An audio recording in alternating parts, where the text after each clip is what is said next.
Là các bạn nhìn này, hôm nay thì chúng ta sẽ đi vào phần chính của cái vấn đề về ứng dụng của Photoshop để thiết kế. Thì hôm nay thầy sẽ chỉ cho các bạn về cái cách thiết kế luôn từ những bài đầu tiên.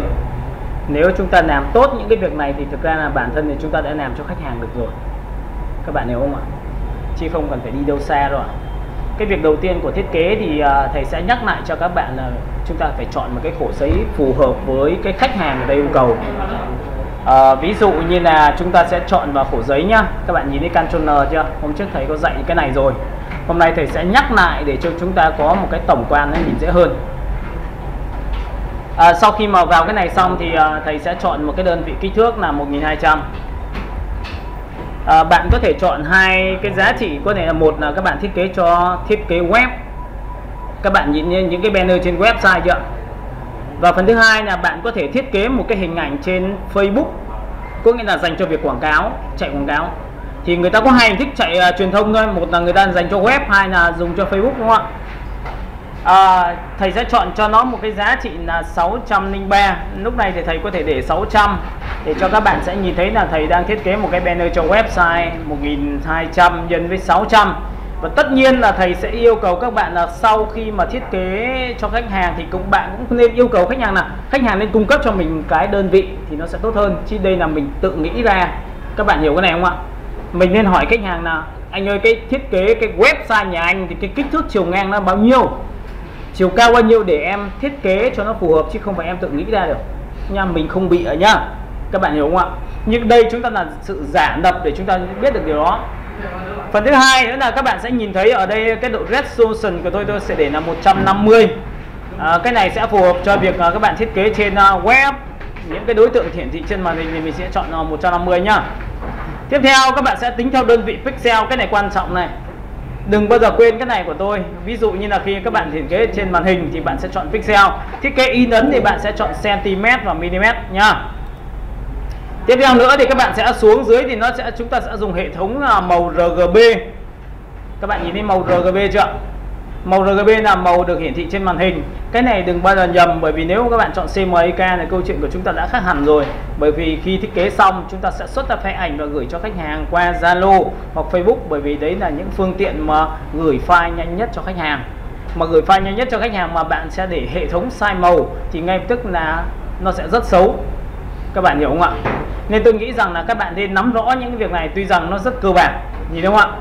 Tiếp theo mình sẽ chọn chế độ 8 bit là chế độ dành cho toàn bộ Photoshop và dùng được toàn bộ hiệu ứng trên Photoshop của chúng ta. Nếu chúng ta dùng 16 bit và 32 bit thì một số hiệu ứng sẽ bị cắt đi. Các bạn hiểu không ạ? Rồi chốt lại phần thứ dưới nữa, chúng ta sẽ có một cái background. Background chúng ta sẽ để mặc định là màu trắng nha. Và tất nhiên là phương diện mà khi mà thầy làm cho các bạn thì thầy sẽ sinh ra một cái banner, và cái banner đấy thầy muốn truyền thông cho nó, thầy muốn quảng cáo cho nó, để khi mà quảng cáo trên hệ thống Facebook thì nó không bị vi phạm bản quyền, thì tốt nhất là chúng ta sẽ không lấy một thương hiệu nổi tiếng. Ví dụ nếu mà bạn lấy một thương hiệu nổi tiếng là khi chạy quảng cáo Facebook nó dã chết. Các bạn hiểu không ạ? Nó quét là các bạn đứt đấy nha. Các bạn hiểu không ạ? Chết tài khoản, hạn chế tài khoản là chuyện đương nhiên. Nên chính vậy mà chúng ta nên hạn chế là chúng ta không nên đưa những cái logo thương hiệu nổi tiếng vào đây.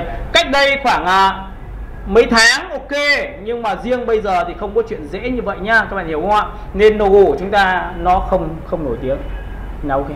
Các bạn có thể tự lấy một logo mới, nhưng đây là sự giả lập cho các bạn biết là khi tôi thiết kế cho khách hàng nó phải như thế nào, đúng không ạ? Các bạn hiểu cái này của tôi chưa? Bởi vì sau này biết đâu được chúng ta sẽ làm những thương hiệu khác thì chúng ta cũng lưu ý cái việc này cho tôi. Bởi vì có rất nhiều người ở Việt Nam là chơi trò hàng nhái đấy em. Quảng cáo giày like xong rồi cho like vào, xong rồi bây giờ nó vi phạm, nó kiện rất nhiều thứ, thì bây giờ mình cũng phải nên hạn chế, đúng rồi còn gì nữa. Nào xuống dưới thì chúng ta sẽ để nguyên cái giá trị mặc định của nó. Tôi sẽ chốt lại giá trị đầu tiên là tên, thứ hai là kích thước chiều ngang, chiều cao. Chúng ta sẽ chọn khổ giấy nha, dọc và ngang này, và không được tích vào Avast. Bởi vì Avast này chỉ dành cho việc thiết kế website và tạo nhiều trang thôi. Còn đối với của chúng ta thiết kế banner thì chỉ cần như thế này thôi ạ. Được không ạ? Độ phân giải tôi sẽ để là 150, bởi vì tôi hướng đến giá trị tốt nhất trong cái giá trị điều kiện cho phép trên phiên bản Facebook, trên phiên bản hiển thị. Bởi vì nếu mà các bạn để chất lượng ảnh cao hơn cũng được thôi, nhưng rất là đơn giản là khi bạn up trên một website thì nó sẽ sức nặng của website rất là cao. Và khi tích vào website mà đường truyền kém thì ngay lập tức nó sẽ quay. Thì website bạn có đẹp bằng rời thì người ta sẽ không vào được, bởi vì tâm lý của khách hàng khi người ta tìm bất cứ một đối tượng nào trên mạng thì người ta vào Google, người ta search một từ khóa. Ví dụ thời trang, người ta search thời trang thì trang nào đầu tiên thì người ta tích vào. Mà trang tích vào mà lại cứ quay, vậy tôi sẽ chọn trang số 2. Vậy thì có nghĩa là bạn đã thất bại trong giá trị là chỉ vì một thứ, đó là bạn đã làm cho cảnh nó nặng lên. Người ta chỉ cần nhìn điều kiện cho phép thôi, các bạn hiểu không? Cả một website chỉ có 16 mê thôi, các bạn thấy ý không ạ? Mà một cái ảnh của bạn đã khoảng 1 mê rồi thì câu chuyện nó khác hẳn. Của cái up 16 cái ảnh thì coi như đứt luôn, bởi vì chúng ta phải thuê một cái nhà trên mạng giống như cái USB của các bạn đấy. Các bạn có biết USB không ạ? USB nó có 16 GB, 32 GB, 100 GB, bao nhiêu GB đó. Thì cái USB dành cho trên mạng của chúng ta chỉ có 16 GB thôi. Các bạn hiểu không ạ? 16 mê mà 16 mê cả website, cả nội dung thông tin thì các bạn biết nhẹ mức nào không ạ? Nên là các bạn nhớ một điều rằng người ta thuê một năm giá trị là bao nhiêu tiền. Ví dụ một cái hosting nó rơi tầm khoảng 700.000 một năm. Nếu bạn thuê ghi nên tiền ghi thì ngay tức là bạn sẽ có một số lượng tiền khác nữa, nhưng mà tóm lại người ta chỉ thuê tầm đó thôi. Các bạn hiểu không ạ? Ok, tiếp theo các bạn sẽ nhìn thấy là sau khi mà tôi đã tạo ra toàn bộ tất cả giá trị là kích thước, chiều dài, chiều rộng, độ phân giải, hệ màu 8 bit và background là màu trắng, thì tôi nghĩ rằng là tôi đã nói đi nói lại cái này rất nhiều lần từ buổi trước rồi. Hôm nay nói lại một tí, tốc độ sẽ nhanh hơn một chút xíu, bởi vì làm sao chúng ta không có thời gian để mà chúng ta rông rải nữa rồi, đúng không ạ? Ok, và lúc này chúng ta sẽ tạo ra một cái khổ giấy. Các bạn nhìn thấy khổ giấy của tôi không ạ? Khổ giấy đầu tiên là màu trắng.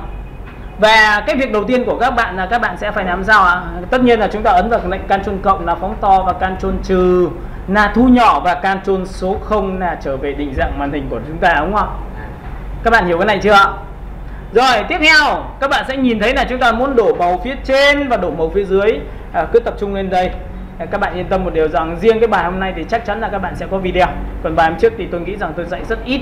Tôi muốn chia sẻ cho các bạn hướng đi, cách đi cho chuẩn đã. Còn bài hôm nay chắc chắn là tôi sẽ gửi tư liệu ảnh cho các bạn để bạn thực hành. Các bạn hiểu cái này không ạ?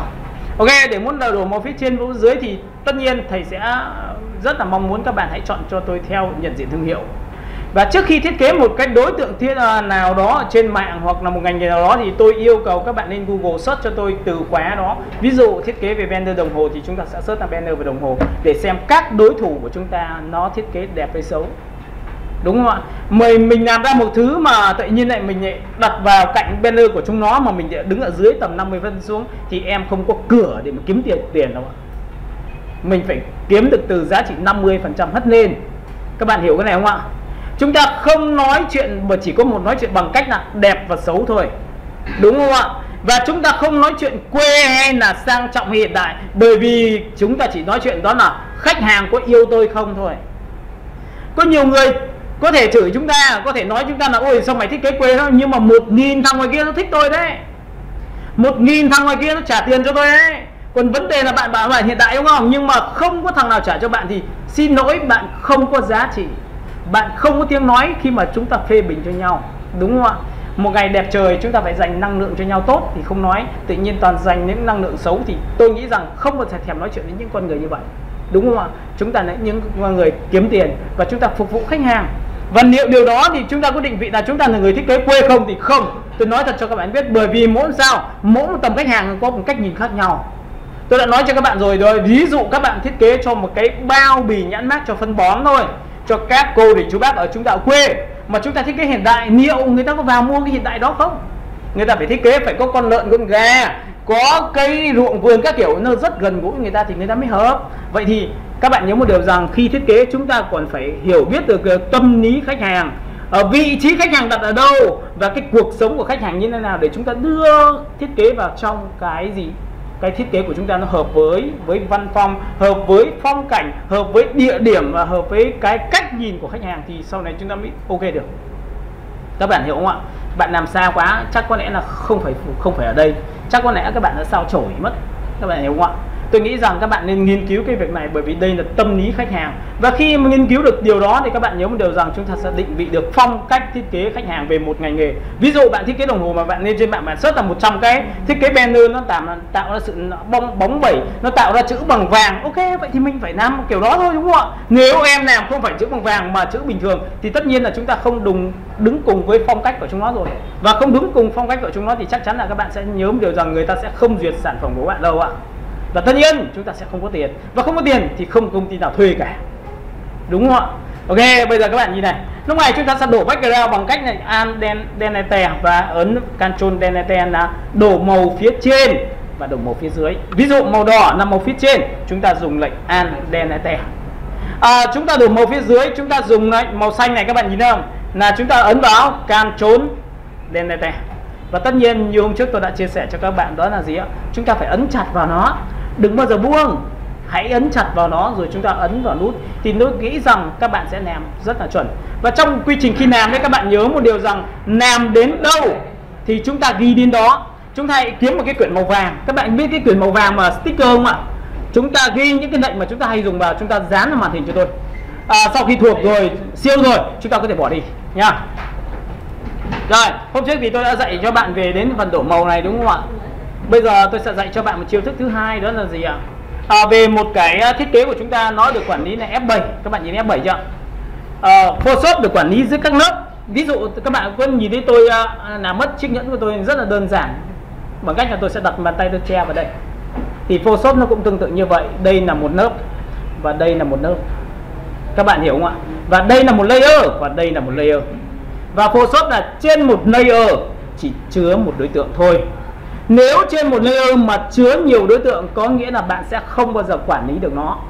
Các bạn hiểu cái này của tôi chưa? Và tôi phân tích cho các bạn nghe về giá trị của một layer của chúng ta gồm có bao nhiêu thành phần nhá. Các bạn nhìn này. Trước khi làm chúng ta sẽ mở khóa bằng cách chúng ta tích vào đây, tích đúp vào, và nó sẽ yêu cầu chúng ta đặt tên là layer, đây là layer số bao nhiêu. Thì tất nhiên tôi không bao giờ đặt bất cứ một thứ gì cả. Nhưng đối với những người chuyên nghiệp, người ta sẽ đặt là tên là background, người ta sẽ đặt là lớp nền, hay là người ta chọn vào cái gì đó để người ta hiểu rằng đây là ở phía dưới. Các bạn hiểu không ạ? Các bạn thích đặt tên kiểu gì cũng được, miễn sao các bạn hiểu, miễn sao các bạn quản lý được, và miễn sao nếu đi làm công ty thì bạn chuyển giao cái file này cho thằng khác cũng phải hiểu. Các bạn hiểu không ạ? Chứ này chúng ta đã đặt củ khoai vào đây thì tất nhiên là chúng ta đếch hiểu đâu ạ.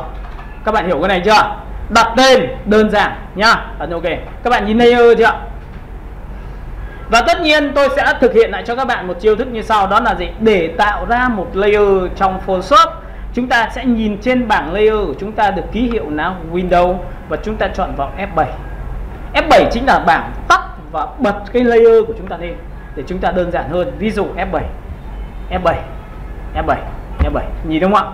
Và sau này các bạn biết rằng nếu mà chúng ta dùng phím tắt, và đối với những người mà người ta siêu về Photoshop thì bạn nhớ một điều rằng trên màn hình người ta chả có quái gì cả, người ta dùng phím tắt mà.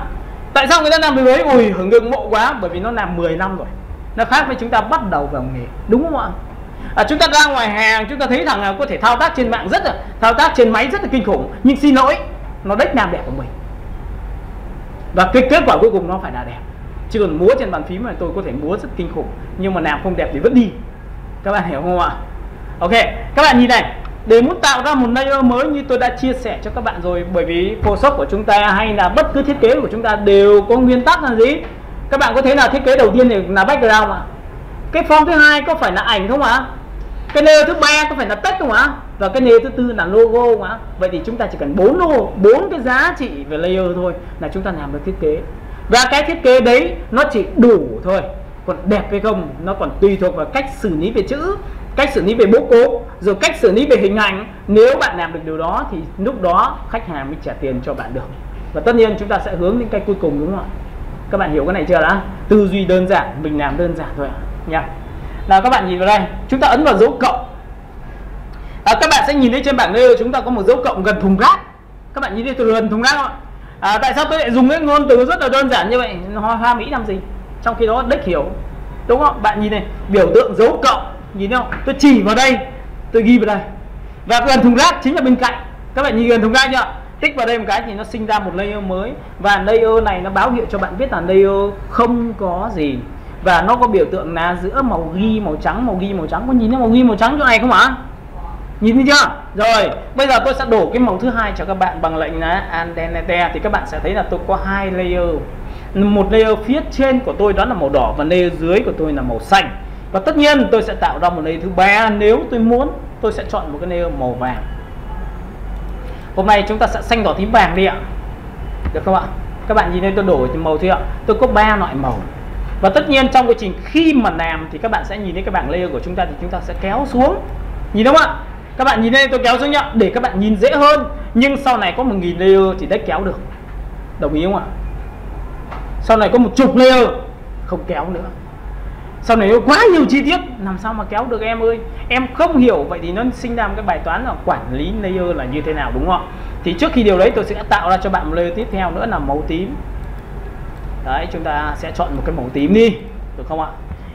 Hồng cánh sen nhá, được chưa? Màu hường đấy, yêu màu tím như ghét sự thủy chung nhá, được chưa? Ok, tiếp theo chúng ta sẽ chọn một cái màu xanh nõn chuối. Ví dụ đây là những cái màu mà rất là ghê gớm, kinh khủng, được không ạ? Các bạn thấy không ạ? Màu bắt mắt như này. Nhưng các bạn sẽ nhìn thấy là khi mà dùng được cái màu này thì bạn là cực kỳ đỉnh đấy. Ví dụ các bạn sẽ xem trên một cái poster của, em xem bài hát của Mị chưa? Của Hoàng Thùy Ninh chưa? Cái poster của nó màu nó cực kỳ đẹp, nó mang phong cách của văn hóa đấy. Và các bạn sẽ nhìn thấy phong cách ở đấy ở chùa chiền như thế nào. Vậy thì người ta đi nhiều, người ta xem nhiều. Và tất nhiên để muốn lấy được màu sản phẩm thì người ta không bao giờ chơi theo bản năng. Và tôi đang chọn cho các bạn xem bản năng là thế nào. Bản năng là đếch hiểu cái gì cả, cứ chọn màu mà mình thích thôi, mà không biết nó có đẹp không, không biết nó có phù hợp với sản phẩm không, không biết phù hợp với ngành nghề không, và thậm chí là không biết nó có hợp với cái doanh nghiệp đó không.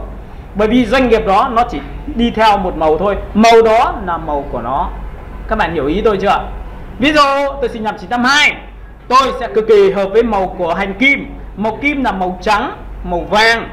Và màu của hành thủy là màu gì? Màu xanh lam đậm, màu đen. Đấy là hợp màu của tôi.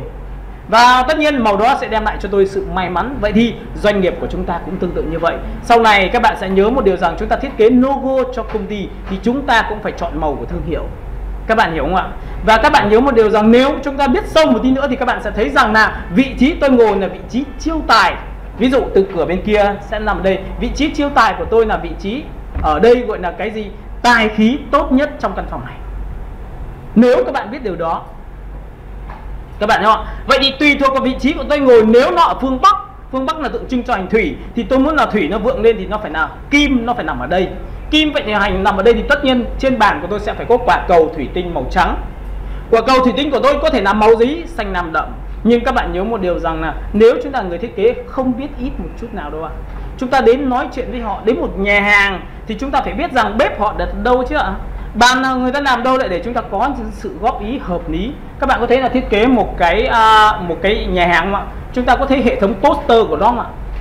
Vậy thì cái poster đấy nó phải tùy thuộc là chúng ta đưa cái gì? Đưa nước vào, hay là đưa núi non vào, hay là đưa cây cỏ vào, thì đấy là việc rất là quan trọng. Các bạn hiểu cái này chưa ạ? Và tất nhiên là thâm căn cố đế của người gì? Chủ doanh nghiệp thì thường thường người ta sẽ hiểu biết điều đó đấy ạ. Thậm chí tôi nói thật cho bạn biết, tôi nói chuyện với 9x chưa kịp nói là khác là người ta đã nói chuyện về màu sắc của họ là như thế nào rồi nha. Chứ đừng nói là chúng ta là ôi đấy là chuyện của người lớn, chứ em trẻ con em biết được không. Các bạn nhầm đấy. Bởi vì tôi thiết kế cho logo cho khách hàng quá nhiều rồi, mà có những khách hàng 9x họ cực kỳ tư duy như vậy nha. Nào các bạn nhìn này. Vậy thì sau khi mà chúng ta đã thiết kế xong thì các bạn sẽ nhìn thấy đây là màu xanh, màu tím, màu vàng, màu đỏ và màu xanh lam. Và các bạn sẽ thấy là toàn bộ khi tôi đổ màu thì nó sẽ phủ trên toàn bộ cái layer đó, nên bạn sẽ không nhìn thấy layer dưới, đúng không ạ? Và hôm nay chúng ta sẽ phân tích về giá trị của một layer nó gồm bao nhiêu thành phần. Thì các bạn nhớ nhìn này, trong một layer chúng ta gồm có 4 thành phần. Thành phần số 1 là các bạn sẽ nhìn thấy cái con mắt của tôi. Con mắt của chúng ta là khi chúng ta tích vào cái mắt, có nghĩa là chúng ta nhắm mắt lại. Mà nhắm mắt lại thì các bạn sẽ nhìn thấy layer phía dưới. Các bạn nhìn này, tích vào đây. Các bạn hiểu không ạ? Và bật mắt lên thì các bạn sẽ nhìn vào đây. Các bạn hiểu cái này chưa đã? Ok. Layer thứ hai này các bạn sẽ nhìn thấy rằng là đây là cái ảnh thu nhỏ. Các bạn nhìn thấy ảnh thu nhỏ không ạ? Là ảnh thăm đấy ạ. Ví dụ các bạn nhìn trên YouTube thì các bạn có nhìn thấy cảnh có con không? Đấy là ảnh thăm. Thì trên Photoshop của chúng ta cũng tương tự như vậy. Và sau này khi mà tôi nói rằng là để muốn quay trở lại vùng chọn cho đối tượng thì bạn hãy giữ phím Ctrl và tích vào ảnh thu nhỏ, thì các bạn sẽ phải ấn vào đâu, đúng không ạ? Chứ còn nhiều người lại đếch biết cái chuyện này, cứ ấn lung ta lung tung, cuối cùng là chúng ta không quay trở lại được lệnh. Bởi vì sau này chúng ta còn quá nhiều lệnh nha. Các bạn hiểu không ạ? Giữ Ctrl tích vào ảnh thu nhỏ. Các bạn nhìn thấy tôi đang ở đây màu xanh không ạ? Tôi muốn quay trở lại vùng chọn của đối tượng này, tôi giữ phím Ctrl tôi tích vào đây một cái thì các bạn có nhìn thấy cái biểu tượng nét đất không ạ? có nghĩa là đã quay trở lại vùng chọn cho đối tượng của chúng ta. Ví dụ sau này đối tượng của chúng ta nó không phải là hình vuông nữa, mà là hình cái cốc, cái chén, hoặc là thậm chí là một cái điện thoại, hoặc là một cái điện thoại với túi sách, giày da gì đó. Thì các bạn nhớ một điều rằng cái này cực kỳ quan trọng. Các bạn hiểu cái này chưa? Và các bạn có thấy là khi tôi nói đến cái phần mà 4 giá trị thì tôi sẽ phải đi chậm lại cho các bạn nghe không ạ? Có thể chúng ta sẽ đi tốc độ, nhưng cái đoạn nào tôi chậm lại có nghĩa là chúng ta đang xuống giọng. Và đã xuống giọng thì các bạn sẽ lưu ý cho tôi việc này khi xem video của tôi. Các bạn hiểu không ạ? Nếu mà chúng ta chia sẻ một cái Photoshop này, chúng ta chia sẻ cả năm không bao giờ hết được, chứ không phải là chỉ là 1 tháng để chúng ta học xong Photoshop. Nên các bạn nhớ một điều rằng học xong chúng ta vẫn tương tác với nhau, đúng không ạ? Tôi sẽ là người dìu các bạn đi trên cái con đường mà các bạn đi này. Ok. Nào các bạn nhìn vào đây. Và tất nhiên là sau khi mà có vùng chọn rằng chúng ta muốn dứt lại vùng chọn thì chúng ta ấn vào Ctrl D. Ctrl D là dứt lệnh vùng chọn. Ok, xong chưa? Rồi nhá. Các bạn sẽ nhìn thấy là sau khi tôi đã có các layer này, tôi không thích layer nữa, bởi vì tôi có thể được quyền làm sai. Và làm sai thì chúng ta phải làm bằng cách nào? Thì các bạn có nhìn thấy biểu tượng thùng rác không ạ? Thùng rác bắt đầu xuất hiện. Thùng rác để làm gì? Bỏ đi. Và tất nhiên chúng ta ấn bỏ đi bằng cách chúng ta ấn vào thùng rác thì người ta yêu cầu là bạn có muốn xóa layer này không? Thì tất nhiên nếu mà tôi ấn chết thì tất nhiên màu xanh sẽ biến mất. Có đúng không ạ? Và nếu mà chúng ta muốn xóa một cách đơn giản hơn và nhanh hơn thì bạn hãy ấn vào nút Delete hay ấn nút ở Delete thì các bạn sẽ thấy là nhìn này, nó xóa ngay. Và tất nhiên lúc này khi mà tôi làm cho các bạn với một tốc độ cho khách hàng thì tôi không bao giờ phải nói như này đâu ạ. Tôi cứ làm thôi, thì tất nhiên tốc độ nó sẽ giờ tính bằng phút chứ không thấy như. Và tất nhiên tính bằng phút thì chắc chắn là chúng ta sẽ có chỗ đứng rồi ạ. Ok, Ctrl Z lại. Tiếp theo các bạn sẽ nhìn thấy là trong quá trình khi mà chúng ta hiểu về cái mắt của đối tượng, cái ảnh thăm rồi, thì các bạn sẽ nhìn thấy vị trí số 3 của layer của chúng ta chính là tên. Các bạn nhìn tên không ạ? Thì sẽ bạn tích đúp vào chữ tên đó thì bạn có thể thay tên được. Ví dụ tôi ghi là màu xanh, các bạn có thể ghi màu hồng, các bạn có thể ghi màu vàng, các bạn có thể ghi màu đỏ. Bởi vì sau này khi bàn giao file cho thiết kế cho người khác thì bạn phải ghi chứ, đúng không ạ? Ví dụ người mẫu, text, đúng không ạ? Rồi background thì các bạn có thể ghi cụ thể ra, mà càng cụ thể thì cái người sử dụng càng tốt. Các bạn hiểu cái này không ạ? Ok. Và tiếp theo nữa là sau khi mà cái giá trị cuối cùng là các bạn có nhìn cái màu ghi này không ạ? Nó có 4 thành phần nhá. Thành phần số 1 là mắt, thành phần số 2 là ảnh thu nhỏ, thành phần số 3 là tên, và thành phần số 4 chính là màu ghi. Màu ghi chính là phần chọn layer. Các bạn nhớ nhá, chọn layer. Nên là các bạn nhìn tích vào đây là chúng ta chọn layer rồi. Các bạn nhớ không ạ? Và tất nhiên chọn layer thì chúng ta có thể dịch chuyển layer như bình thường. Thậm chí tôi có thể đặt chuột ra ngoài đây được không ạ? Bạn nhìn thấy tôi đặt chuột ra ngoài đây chưa? Tôi có thể dịch chuyển này. Vậy có nghĩa là gì? Tôi đang chọn layer đó rồi thì tôi cứ kéo chuột sang phải sang trái thì có nghĩa tôi có thể dịch chuyển được đối tượng. Không nhất thiết phải tích thẳng cái này rồi mới chọn được. Các bạn hiểu cái này chưa? Rồi, ok. Bây giờ tiếp theo. Sau khi các bạn đã hiểu về layer rồi, chúng ta hiểu về cách xóa rồi, chúng ta hiểu về cách tạo layer rồi, đúng không ạ? Các bạn nhìn này, tạo thì chúng ta ấn vào dấu cộng, không thích thì chúng ta sẽ ấn vào biểu tượng thùng rác. Đúng không ạ? Một layer chúng ta gồm có cái mắt, biểu tượng ảnh thu nhỏ, tên và biểu tượng màu ghi là 4 thành phần trong một layer để chúng ta nắm bắt được cái này. Đơn giản. Cái đoạn này không có gì là phức tạp cả. Tiếp theo, hôm nay tôi sẽ dạy cho bạn chiêu thức đầu tiên của một cái công cụ, đó là công cụ phím V. Các bạn nhìn thấy công cụ phím V không ạ? Nó có biểu tượng là dấu cộng. Còn cách đây phiên bản của chúng ta ngày xưa thì nó có biểu tượng hình mũi tên. Từ phiên bản CS5, CS6, nhưng đến những phiên bản CC thì nó thay thành biểu tượng dấu cộng. Và các bạn biết rằng đây là con chuột. Con chuột này tôi hay gọi đơn giản như ngày xưa, đó là con chuột màu đen. Nó sẽ có tác dụng nhá, dịch chuyển đối tượng từ phải qua trái, từ trên xuống dưới, từ dưới lên trên. Ví dụ bạn tích vào đây. Và các bạn lưu ý rằng là trong Photoshop của chúng ta, cái này quan trọng này, khi chúng ta chọn vào layer nào thì chúng ta sẽ dịch chuyển và điều khiển được layer đó. Cái này quan trọng nhá. Ví dụ các bạn sẽ nhìn trên màn hình của tôi là có bảng layer kìa, tôi đang chọn màu xanh lá cây, có đúng không ạ? Thì tất nhiên tôi sẽ dịch chuyển được màu xanh lá cây là chuyện đương nhiên, đúng không ạ? Kéo sang phải này, xuống dưới này, đúng chưa? Bây giờ tôi muốn dịch chuyển được màu tím thì các bạn có đồng ý với tôi phải tích vào màu tím không ạ? Nhìn tôi chọn layer màu tím chưa? Rồi, có phải đây là màu ghi chưa? Chỗ màu ghi chưa? Ok, vậy tôi sẽ chọn màu tím. Tôi sẽ sang bên này, được chưa? Và cũng tương tự như vậy, tôi sẽ chọn màu vàng. Tôi sẽ tích sang bên, kéo sang bên tay trái. Có nhìn thấy không ạ? Và tiếp theo tôi sẽ chọn màu đỏ, tôi sẽ kéo xuống một tí nữa. Và cuối cùng các bạn sẽ nhìn thấy màu xanh của tôi, đúng không ạ? Và tất nhiên tôi tích vào màu xanh thì tôi sẽ dịch chuyển sang màu xanh. Nhìn thấy thủng nền xuống dưới chưa? Các bạn hiểu cái này chưa đã? Vậy thì nguyên tắc của phím V là bạn muốn điều khiển đối tượng nào thì bạn sẽ phải tích vào layer đó. Đây là nguyên tắc nhá. Chỉ tránh trường hợp mà sau này mọi người hiểu biết tất cả mọi thứ rồi nhưng mà lại chưa hiểu biết được cái vấn đề là chúng ta không biết chọn layer thế nào cả. Nên là cứ loạt tung xạ cả lên. Tốt nhất tôi nói thật cho bạn biết, bài này hồi xưa tôi phải làm đi làm lại khoảng 5-10 lần. Có nhiều người sau khi mà tôi nói xong thì mọi người có thể cười: ô, sao buồn cười vậy, sao lại phải làm nhiều thế? Đúng rồi, bởi vì đến bài sau tôi nhiều kiến thức hơn, nó dồn vào. Thì tất nhiên cái này phải trở thành một nối mòn của chúng ta. Và các bạn phải nhớ một điều rằng đến cái thời kỳ mà Tết của chúng ta, em biết Tết không?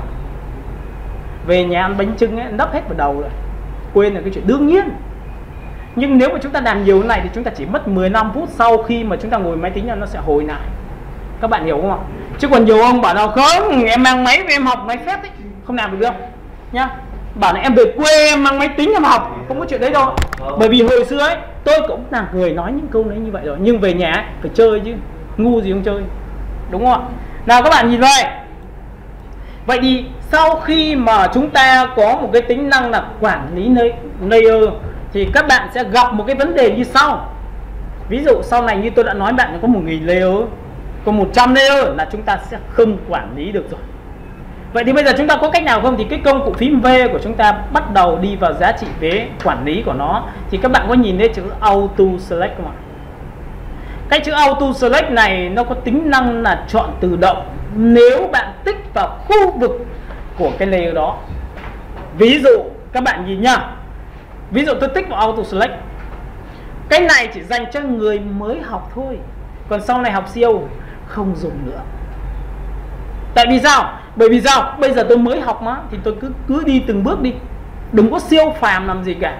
Các bạn hiểu không ạ? Rồi ok, các bạn nhìn tôi tích vào đây chưa? Các bạn có nhìn thấy ở đây tôi đang lấy màu xanh không ạ? Tôi không mất công tôi chọn là màu xanh lá cây nữa, mà tôi chỉ cần tích vào khu vực của màu xanh lá cây. Các bạn nhìn này, tôi tích vào đây nhá, tích chuột một cái này. Các bạn có thấy nó tự nhảy lên layer màu xanh lá cây không ạ? Và tất nhiên tích vào đây thì bạn sẽ dịch chuyển sang phải sang trái dễ không ạ? Các bạn nhìn này chưa? Rồi tôi tích màu vàng, tích một cái vào khu vực màu vàng, tích vào khu vực màu đỏ, tích vào khu vực màu xanh và tích vào khu vực màu tím. Nhưng đừng bao giờ tích trượt ra ngoài nhé. Tích trượt ra ngoài là chọn thằng khác mất rồi đấy. Nên cái Auto Select này cực kỳ khó chịu sau khi mà chúng ta vận dụng nhiều đối tượng. Các bạn biết sau này có hàng chục đối tượng, 100 đối tượng thì cứ bạn chỉ cần tích trượt, mà có những đối tượng nó nhỏ xíu, bạn chỉ cần tích trượt phát là chọn thằng khác rồi. Mà sau này chúng ta còn dùng mặt nạ, rồi chúng ta dùng hòa trộn giữa các layer thì tôi nói thật cho bạn biết nó không dành cho những người gọi là chuyên nghiệp về sau này, nhưng lại cực kỳ hợp với những người mới học như chúng ta. Và hôm nay tôi đóng vai trò là người mới học để dạy cho các bạn. Có nhiều người bảo thấy tại sao thầy không dùng phím tắt? Đấy là ông siêu rồi, ông thích làm gì chả được.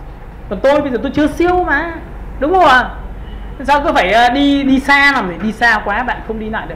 Và có những thể loại tôi cho bạn biết, tôi dạy những con người biết Photoshop cũng rất kinh khủng luôn. Bởi vì tôi dạy dân nhiếp ảnh biết Photoshop rồi, vào nói tôi bảo xin lỗi, bạn viết một tí thì bạn coi như số 0 đi, để bạn đi theo đúng lộ trình của tôi, đi từ tư duy thiết kế như thế nào, màu sắc ra sao. Nhưng bạn có một lợi thế hơn là bạn biết Photoshop, bạn sẽ đi nhanh hơn so với người bình thường.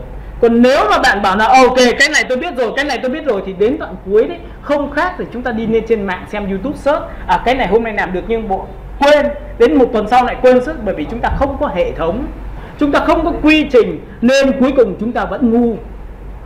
Các bạn hiểu cái này chưa đã? Tôi đang dùng những ngôn từ nói thật cho bạn biết, ở trên mạng ấy có thể có những cái con người có bảo là ôi thầy sao thầy nói buồn cười. Đúng rồi, tôi đâu có nói cho ông nghe, tôi nói cho những người học sinh của tôi nghe. Bởi vì hôm nay các bạn chưa nghe quen đúng không ạ? Nhưng các bạn đến công ty rồi các bạn sẽ nghe còn dã man hơn nếu các bạn không làm được việc nhá. Không làm việc nó chửi cho, xong nó đuổi thẳng cổ cơ. Thì đến lúc đấy bảo ôi sao thầy mình nói còn kém hơn so với bọn nói nó còn kinh khủng hơn. Tôi đang dùng ngôn từ để cho các bạn biết rằng là chúng ta phải làm cực kỳ là chuẩn xác. Ok, các bạn nhìn này, sang trái sang phải cho các bạn nhá, nhìn thấy chưa? Xong rồi nhá. Bây giờ các bạn nhìn này, để muốn chúng ta quản lý được tiếp theo, chúng ta bỏ auto select đi. Chúng ta sẽ có một tính năng là gì? Tại vì như tôi đã nói bạn biết là cái auto select này là cứ ấn trượt phát là chọn vào thằng khác. Thì người ta có một cái lệnh ấn vào Ctrl. Các bạn nhìn này, cái bàn tay chúng ta ấn vào Ctrl ngay tức cái auto select sẽ được tích. Các bạn nhìn thấy tôi ấn Ctrl là tự auto select tự tích không? Tôi bỏ Ctrl ra thì nó lại không tích nữa.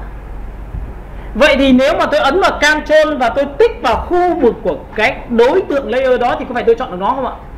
Nhìn nha. Ví dụ các bạn đang là chọn màu đỏ nhá.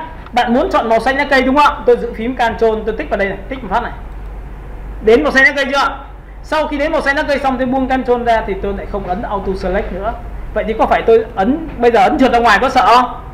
Các bạn nhìn ấn trượt ra ngoài có sợ không ạ? Đâu có sợ đâu. Có nhầm sang layer khác được đâu. Bởi vì auto select chính là gì? Các bạn nhìn này, giữ phím Ctrl chính là chọn tự động một cách tạm thời. Hiểu cái tạm thời chưa? Có nghĩa là bạn buông Ctrl ra thì bạn lại quay trở về như bình thường. Được chưa? Đây là cách chọn số 2. Cách chọn số 3 về layer của chúng ta nó có tính năng đó là gì? Bạn muốn chọn vào layer nào thì bạn di chuột vào khu vực của layer đó. Và chúng ta làm một cái nhiệm vụ như sau là chúng ta chuột phải. Các bạn nhìn chuột phải chưa? Các bạn có nhìn thấy cái layer đầu tiên không ạ? Khi bạn chọn layer đầu tiên chính là nó luôn. Các bạn nhìn thấy ở đây nó có layer 2 và layer không đúng không? Layer đầu tiên là cái layer mấy? Nó có phải là layer 2 không ạ?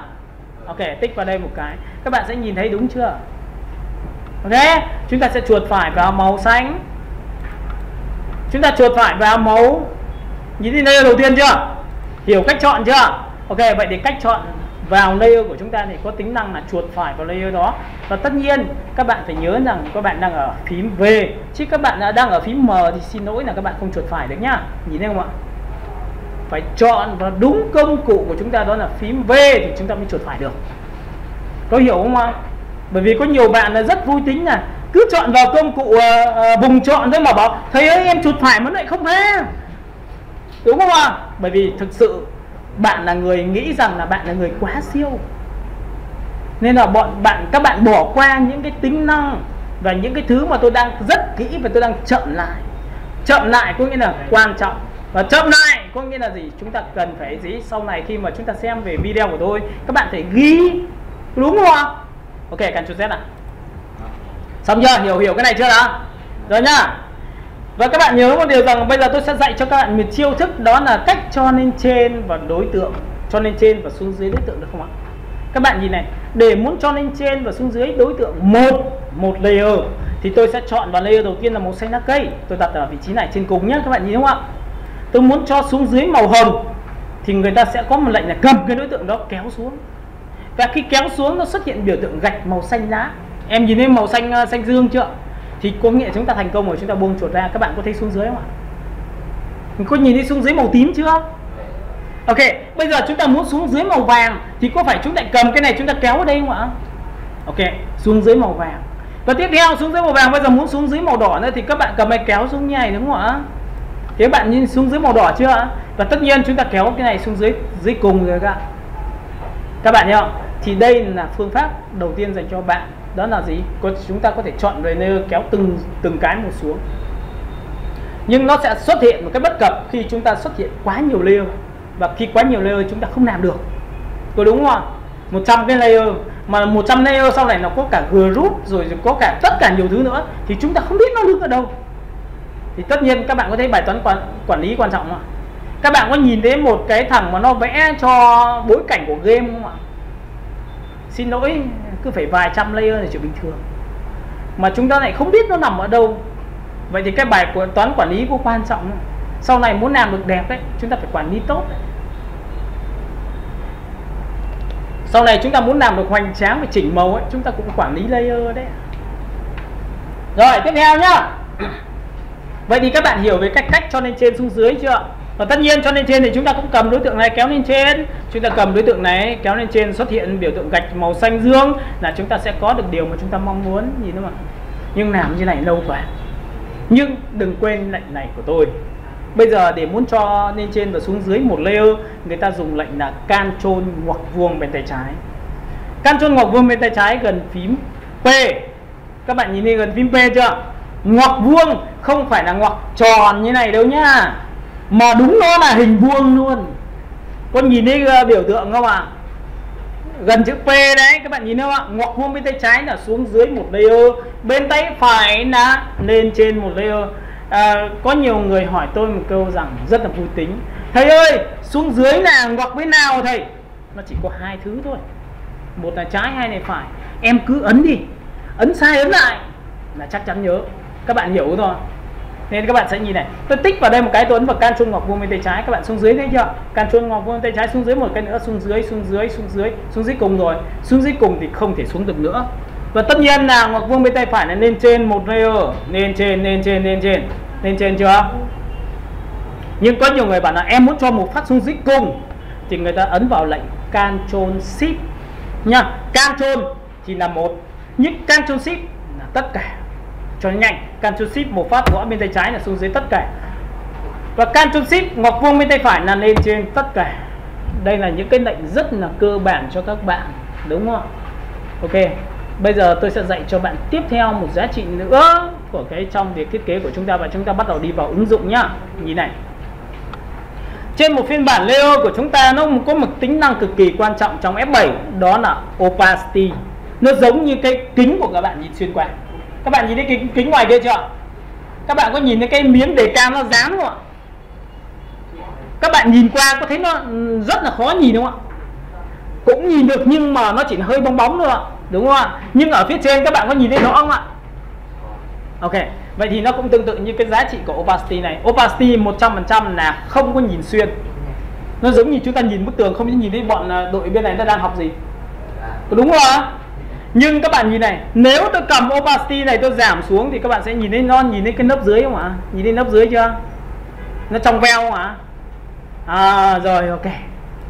Tiếp theo cũng tương tự như vậy, để muốn tạo ra độ trong veo theo cách của chúng ta thì cái thằng Photoshop nó có một tính năng cực kỳ thú vị, đó là nó sẽ ấn số trên bàn phím để tạo ra opacity. Số nhá. Các bạn hiểu không ạ? Để muốn dọa người khác đấy, ấn số cho nó hoành tráng. Các bạn nhìn thấy ấn số 2 chưa? Opacity bằng 20%. Và 20% các bạn có nhìn thấy nhìn xuyên không ạ? Cái này dành cho nhà tắm nhưng chỉ có dành cho hộ gia đình thôi. Hiểu không ạ? Nếu chúng ta lên số 3, số 4, số 5, số 6, số 7, số 8, số 9. Các bạn nhìn số 9 chưa? Trong mờ. Có hiểu cái độ trong mờ này không ạ? Và tất nhiên độ trong mờ này bạn sẽ chọn màu hồng thì bạn cũng thể chọn là 50%, bạn chọn màu xanh bạn chọn vào 50%, bạn chọn màu vàng 50%, và các bạn sẽ chọn vào màu cuối cùng thì bạn sẽ chọn 50%. Thế các bạn nhìn thấy không ạ? Các bạn nhìn thấy nó, các màu nó sẽ trong suốt nhau mà. Và các bạn nhớ một điều rằng độ trong suốt này nó chính là tạo ra độ sâu của thiết kế. Và độ sâu của thiết kế nó tính theo giá trị là từ một màu từ đậm đến trung gian đến sáng. Các bạn hiểu không ạ? Màu cực kỳ quan trọng, và màu nó chia theo khu vực là màu sáng hay màu tối nha. Màu sáng hay màu tối. Ví dụ các bạn sẽ tích vào khu vực màu xanh lá cây cho tôi. Các bạn có nhìn thấy khu vực đây là màu đậm á. Màu này thì có phải màu sáng hơn không ạ? Màu sáng hơn nữa không ạ? Thì các bạn có thấy rằng là sáng thì chúng ta có thấy là cảm giác nó gần hơn không ạ? Nhá, những cái gì sáng thì thường thường nó rất là gần, đúng không ạ? Những cái gì to thì thường thường rất là gần. Ví dụ các bạn nhìn tôi như này thì rất là gần, nhưng các bạn phải đi ra ngoài cửa, các bạn nhìn tôi thì tôi thấy nhỏ dần đi. Gần thì rõ, xa thì mờ. Gần thì to và xa thì bé. Thì nó giống như cái lệnh opacity của chúng ta thì có phải là gần ở dưới lớp nền là màu xanh, nhưng mà trên là lớp nền một tí thì có phải nó hơi mờ không ạ? Càng lên phía trên thì nó cũng phải chúng ta càng sáng hơn không ạ? Và điểm sáng nhất nó chính là giá trị chúng ta đặt sản phẩm vào, bởi vì đấy là giá trị về hiển thị về thị giác. Và cái thị giác khiến cho chúng ta sẽ nhìn được sản phẩm của chúng ta, và cái nhìn về thị giác đấy sẽ làm cho chúng ta tập trung được vào sản phẩm, và tập trung sản phẩm thì chúng ta muốn nói cái gì chả được. Các bạn đúng không ạ? Ok, xong chưa? Hiểu cái này chưa đã? Nhìn này. Và đối với một người yếu về mặt sắc độ, ví dụ chúng ta chuyển từ một màu từ xanh đậm chuyển sang xanh nhạt, xanh lá cây đến xanh sáng hơn, đến xanh nhạt hơn, thì chúng ta sẽ ấn vào biểu tượng là Only Web Color. Các bạn có thấy là chia sắc độ tốt không ạ? Lúc này nó sẽ chia sắc độ cho các bạn để các bạn thiết kế. Nhìn không ạ? Nào các bạn nhìn này, tôi kéo đây thì có phải là tông màu xanh không? Xanh đậm, xanh nhạt, nhạt hơn nữa. Chúng ta đỏ, có đỏ đậm, đỏ nhạt hơn nữa, và đỏ đây, đỏ cờ, đúng không ạ? Các bạn thấy không? Người ta chia sắc độ cho các bạn để các bạn chọn cái màu khi chuyển độ ấy, nó không bị làm sao? Bị khập khiễng, không bị làm sao? Bị vênh độ. Trong giá trị về mỹ thuật người ta gọi là vênh độ nha. Ok. Rồi xong chưa? Bây giờ thì chúng ta sẽ đi đến phần thứ hai, đó là cách lấy một hình ảnh vào file thiết kế của chúng ta, đúng không ạ? Các bạn đồng ý tôi điều đó không ạ? Nào, để muốn lấy được file hình ảnh vào trong file thiết kế của chúng ta thì chúng ta sẽ chọn vào file và chúng ta ấn vào biểu tượng là Ctrl-O. Ctrl-O chính là cách lấy file, cách lấy tư liệu, cách lấy hình ảnh vào trong file thiết kế của chúng ta. Ví dụ khi các bạn ấn Open thì nhớ một điều rằng đối với một dân thiết kế của chúng ta, để muốn làm thiết kế thì chúng ta phải chuẩn bị làm sao? Chuẩn bị tư liệu với thiết kế bằng cách là chúng ta ấn vào Download. Thì các bạn có nhìn thấy đây là những hình ảnh mà chúng ta đang chuẩn bị thiết kế không ạ? Ví dụ chúng ta thiết kế cho đồng hồ thì chúng ta phải có người đeo đồng hồ. Các bạn hiểu không ạ? Ở đây người ta có hai phong cách nhá. Ví dụ khi thiết kế cho quảng cáo, người ta một là chọn trai xinh và gái đẹp, đúng không ạ? Bởi vì để quảng cáo chứ còn xấu thì ai nhìn. Các bạn có đồng ý tôi điều đó không ạ? Chính xác chưa? Phần thứ hai, người ta khi một cái ảnh mà nó đẹp thì các bạn có thấy là 5 chuột trên Facebook, các bạn phải dừng lại không ạ? Nó đẹp, ấn tượng, vậy thì ảnh nếu phải ấn tượng thì nó mới dừng lại. Còn nếu không ấn tượng ngay, các bạn có thấy có rất nhiều ảnh không ạ? Bạn cứ lăn chuột, nhưng tại sao bạn lại phải dừng lại? Bởi vì nó đẹp. Hiểu chưa? Rồi trên cái sự đẹp đấy thì người ta sẽ đưa cho các bạn một cái nội dung trên cái ảnh đẹp đấy, đúng không? Ví dụ chương trình giảm giá hay cái quái gì đó, đúng không?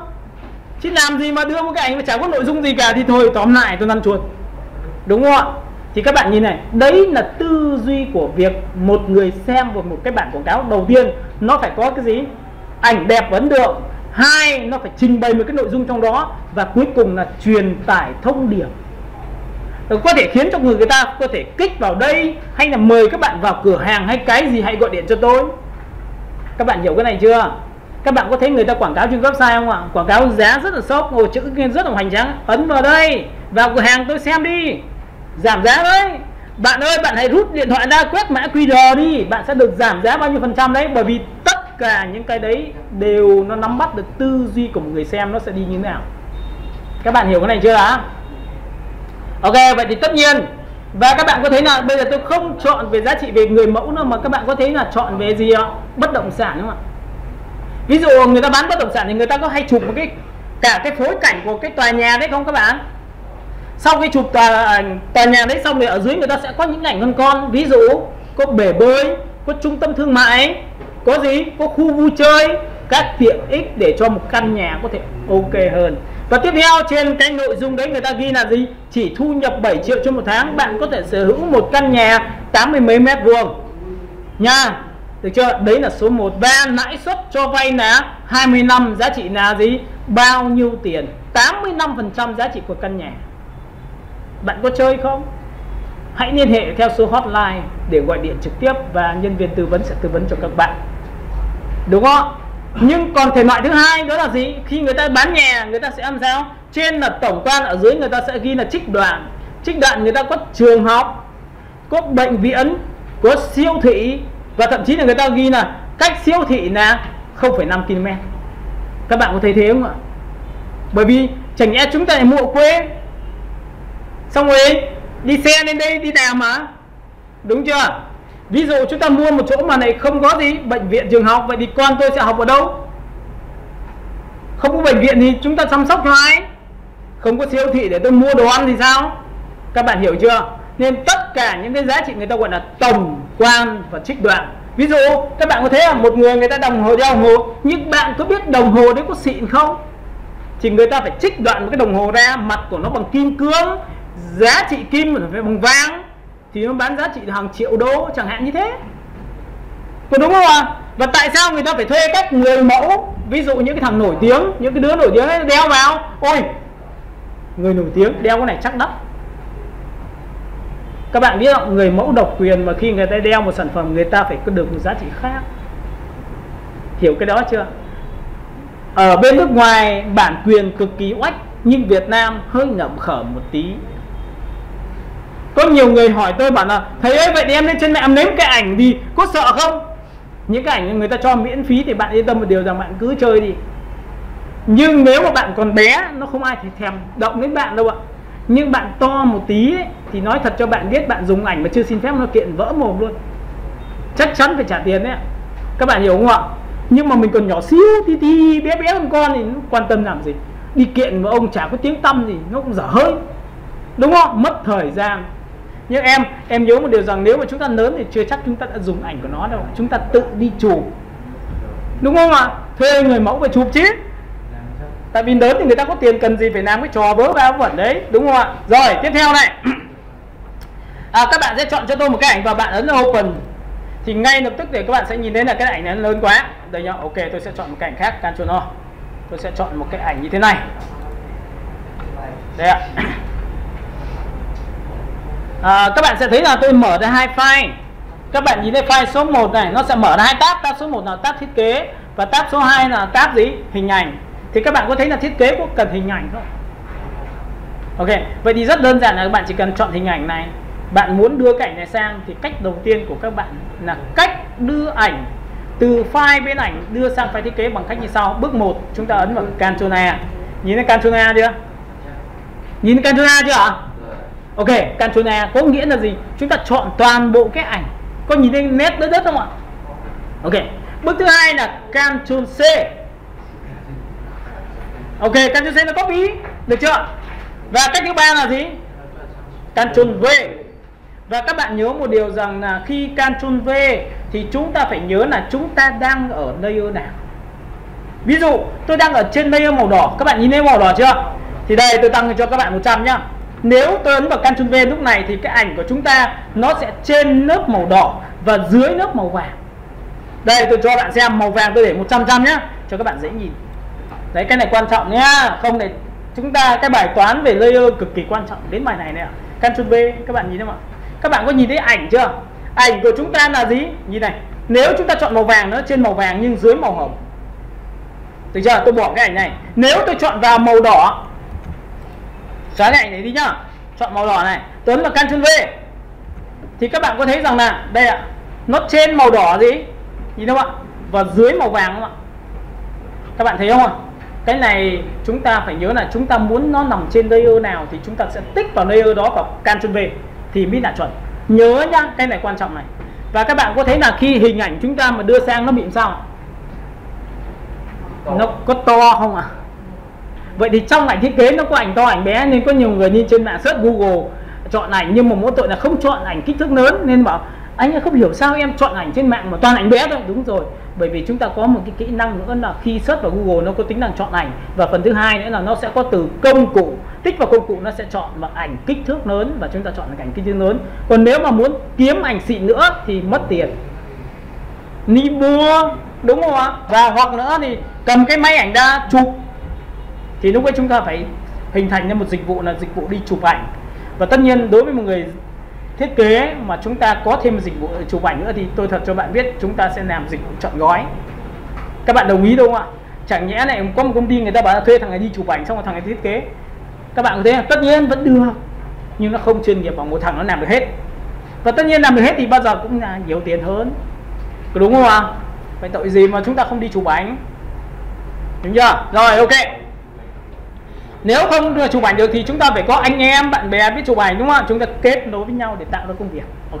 Đây này, nếu trong trường hợp ảnh to chúng ta có hai giá trị để làm cho nó thì các bạn biết phím V của tôi đúng không ạ? Nó có tính năng đó là Show Transform.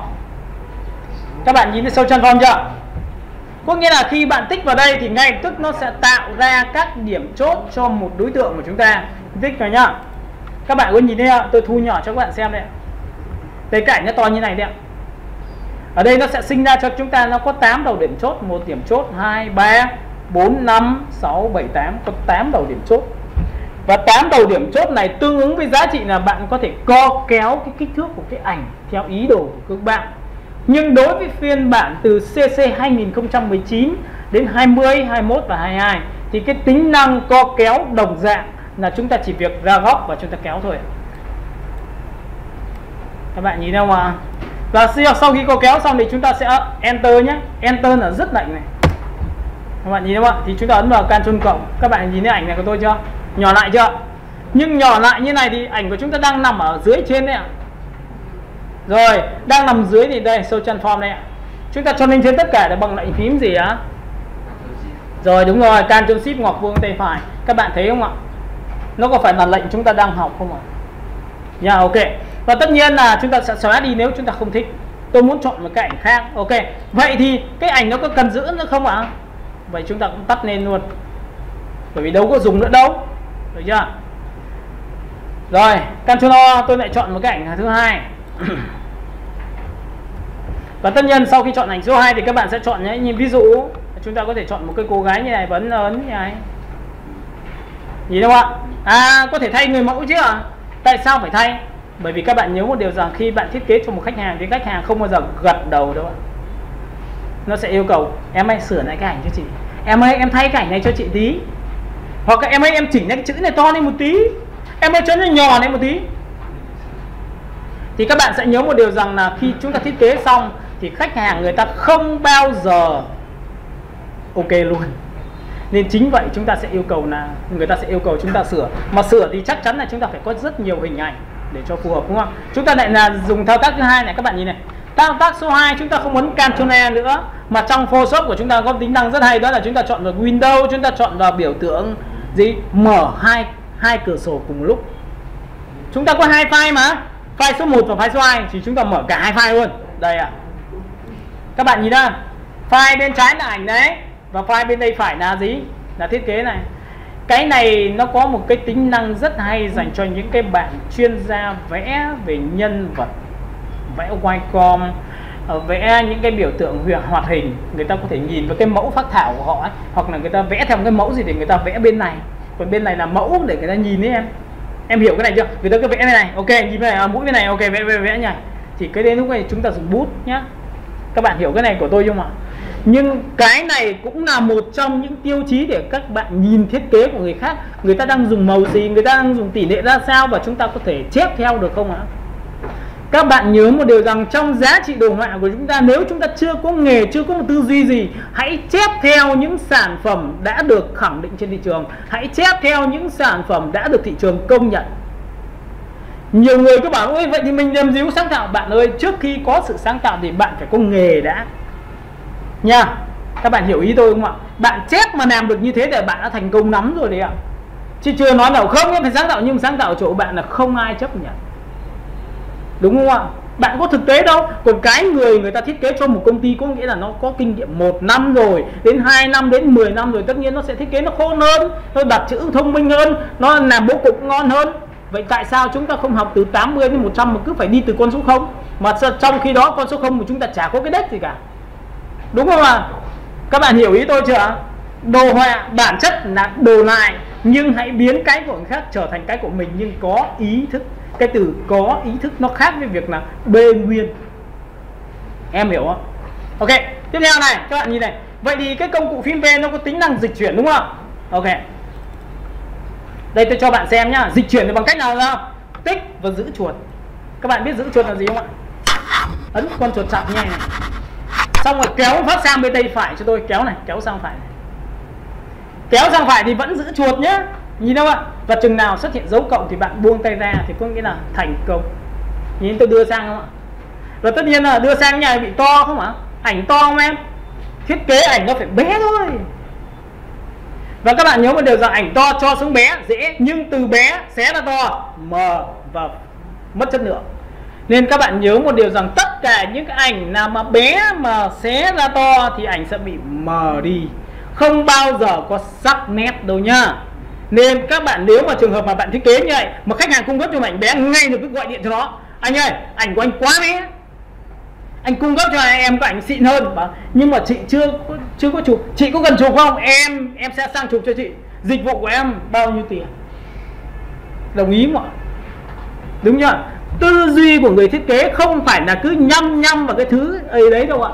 nhanh nhạy về đầu óc, nảy số liên tục thì câu chuyện chúng ta mới thực sự là năng động được. Đồng ý chưa? Rồi tiếp theo chúng ta ấn vào Ctrl T thay cho việc ấn vào Auto Select nhé. Các bạn nhìn này, các bạn có nhìn thấy chữ này Auto Select chỗ này không ạ? Show Transform này thì chúng ta sẽ ấn vào Ctrl T cho tôi. Ctrl T có nghĩa là gì? Chúng ta sẽ ra những cái điểm neo để chúng ta phóng to thu nhỏ hình của chúng ta. Các bạn nhìn không?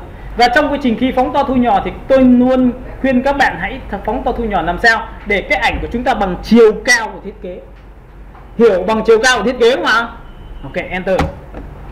Xong chưa? Bằng chiều cao thiết kế chưa? Và Enter như này rất lạnh rồi thì đừng bao giờ lại thấy nó hơi bé quá lại ấn vào Ctrl T lại phóng to ra, Enter. Ôi thế to quá lại Ctrl T lại thu nhỏ xuống thì to. Các bạn nhớ nhá, ảnh nguyên tắc này tôi nói cho bạn xem này, kéo sang này, được chưa nhá? Đây tôi sẽ kéo cho các bạn xem, thấy chưa? Không bao giờ chơi cái trò này phóng to thu nhỏ. Tôi sẽ dạy cho bạn chiêu thức này. Đây, nhỏ như này được không ạ? Rồi, hoành tráng chưa? Ui, như thấy là nhỏ quá, lại Ctrl T nhìn này. Xong rồi chúng ta phóng to, chúng ta dùng Ctrl T và chúng ta phóng to như này thì các bạn nhìn này, nhìn đi vỡ hình nhá. Đây là lý do tại sao ảnh chúng ta khi phóng to thu nhỏ thì chúng ta sẽ gặp nhau với bài sau, đó là Convert Smart Object, để bảo toàn về năng lượng, bảo toàn về giá trị về kích thước của ảnh. Và đây là một giá trị để chúng ta sau này làm những cái giá trị mock up, có nghĩa là ép nó vào một cái phối cảnh. Ví dụ bạn thiết kế một cái poster cho một nhà hàng nhưng bạn không biết là cái poster mình có hợp với nhà hàng không thì tôi sẽ làm mock up rồi gắn vào trong nhà hàng luôn cho các bạn xem nó có thực tế không. Thì cái mock up này nó chính là giá trị như vậy. Và cái này tôi sẽ dạy cho bạn một giá trị là đẻ ra giá trị về thương mại. Có nghĩa là thiết kế là một form thiết kế đẹp rồi thì chúng ta có thể sử dụng cho nhiều ngành nghề khác. Và các bạn nhớ một điều rằng một cái file thiết kế này chúng ta đang bán về giá trị đó là gì? 300.000 trên một cái. Nhưng mà chúng ta có form sẵn rồi thì chúng ta sẽ bán trong vòng 15 phút. Là chỉ việc thay ảnh là thay text thôi, chúng ta đã có một cái mới. Và khi có cái mới thì tất nhiên chúng ta sẽ kiếm được tiền mới. Và khi có cái mới nhanh như vậy thì chúng ta đi thuyết phục khách hàng và chúng ta đi thử việc cũng là tốc độ xuất sắc. Nhưng nhớ là phải tạo ra những form thiết kế, chứ còn không có trồng cây ấy, còn nâu mới có quả mà ăn, đúng không? Mà xin của thằng khác ấy, nó chỉ cho những cái thứ mà nó vất đi thôi.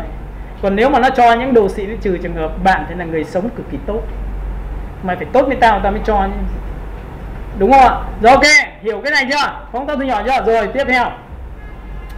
Vậy thì sau khi mà các bạn hiểu được điều đấy thì bắt đầu tôi sẽ quay trở vào với vấn đề về thiết kế ngày hôm nay cho các bạn xem. Tôi tắt bỏ hết. Đó, xong rồi. Bây giờ đi vào thiết kế ứng dụng thật đây. Các bạn thấy tắt lâu chưa? Nên các bạn nhớ một điều rằng đối với những người máy yếu thì cố gắng làm sao mở ảnh lên, lấy ảnh sang là phải tắt luôn cái file đây đi. Bởi vì nếu mà các bạn mở càng nhiều file thì file thiết kế của chúng ta càng nặng và máy chúng ta sẽ chạy cực kỳ ảnh. Các bạn hiểu không ạ? Các bạn không biết rằng là cái máy của tôi như này nên có thể mở 3 phần mềm chạy cùng một lúc mà vẫn chạy được. Nhưng có những người máy còn xịn hơn máy tôi nhưng mà mở 1 đến 2 cái quay đơ. Bởi vì cũng chỉ là giá trị là chúng ta quản lý thôi nhá. Nào bắt đầu nào. Rồi sau khi đã học về vấn đề lý thuyết thì bây giờ chúng ta sẽ đi vào vấn đề thực hành cho các bạn xem. Tôi sẽ làm cho các bạn một cái form thiết kế như sau. Ví dụ chúng ta chọn là file và Ctrl N giống như bình thường. Và tất nhiên là sau khi mà chúng ta chọn xong thì chúng ta sẽ có một cái kích thước. Tôi sẽ chọn là đơn vị là 1200 giống như vừa rồi tôi nhắc lại, đúng không ạ? Và tất nhiên tôi sẽ chọn vào 600. Và tất nhiên tôi sẽ chọn là 150. Và tất nhiên tôi sẽ chọn vào RGB 8 bit, background là màu trắng và tên thì nên đặt cho tôi, đúng không ạ? Xong chưa? Còn vấn đề gì cái này nữa không ạ? Cái này sẽ được nhắc đi. Các bạn nhớ một điều rằng khi tôi dạy cho các bạn tôi sẽ nhắc một lệnh sẽ rơi tầm khoảng 100 lần. Cứ đếm đi. Và 100 lần nữa mà chắc chắn là lại không thuộc và không làm nữa thì chỉ có trách mỗi mình thôi. Mình là thằng cực kỳ đại lười. Hiểu chưa? Ok. Sau khi làm xong thiết kế thì các bạn hãy nhớ một điều rằng hãy chọn cho tôi một cái tông màu. Và cái tông màu đấy tôi sẽ chọn một cái màu như sau. Tôi sẽ chọn tông xanh. Nhưng tôi chọn màu ghi xám. Các bạn nhìn đi, ghi xám xanh đi ạ. Tại sao tôi chọn một cái tông màu xanh như này? Bởi vì cũng có thể là tôi thích. Các bạn hiểu không ạ? Tôi thích. Nhưng sau này khi các bạn làm thì các bạn sẽ chọn theo sở thích của mình, được chưa? Và tôi chọn tông đậm bởi vì là tí nữa tôi sẽ chọn là chữ của tôi sẽ là sáng. Các bạn hiểu không ạ? Nếu bạn chọn background đậm thì bạn sẽ chọn chữ sáng cực kỳ dễ. Chưa nói đẹp hay không nhưng nội dung phải rõ đã. Đồng ý chưa? Chứ lại chọn những cái tông màu ở giữa nó cứ nờ nhà như này thì chúng ta chọn chữ cực kỳ vất vả nhá. Và tôi muốn rằng là nam thì thường thường người ta sẽ thiên về màu đậm hơn, đồng ý không ạ? Nhưng tất nhiên một ngày nào đó đẹp trời bạn hãy dùng cho tôi tông sáng. Chúng ta thiết kế hết tông đậm với tông sáng nhá. Rồi ok, tiếp theo. Và đổ màu bằng lệnh lá and delete. Đây là cách chúng ta làm. Bước số 2 là gì ạ? Đó là gì? Tôi sẽ tạo ra khung của thiết kế, người ta gọi là bố cục thiết kế, đồng ý chưa? Và bố cục thiết kế thì trước khi bố cục thiết kế thì tôi sẽ chọn một cái ảnh phù hợp đã nha. Nhìn này, lúc này các bạn sẽ ấn vào Ctrl cho tôi và tôi sẽ mở đến một cái file thiết kế. Lúc này tôi không thích chọn hai cái người này nữa mà tôi chọn một người nam giới, và người nam giới đấy được gọi là biểu tượng như này ạ. Các bạn nhìn thấy ảnh này chưa? Đây là ảnh của tôi. Và cái ảnh này thì các bạn có thể chọn cho tôi một cái tiêu chí là, một là bạn có thể chọn lá. Các bạn có thấy là cái cách tạo hình của người này rất hợp với hình chéo này không ạ? Có nhìn hình chéo này chưa?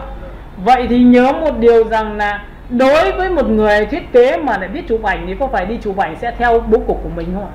Nên mình sẽ sắp đặt cái thằng người mẫu đấy là phải đứng theo cái cách của tôi về tôi làm bố cục, hiểu không ạ?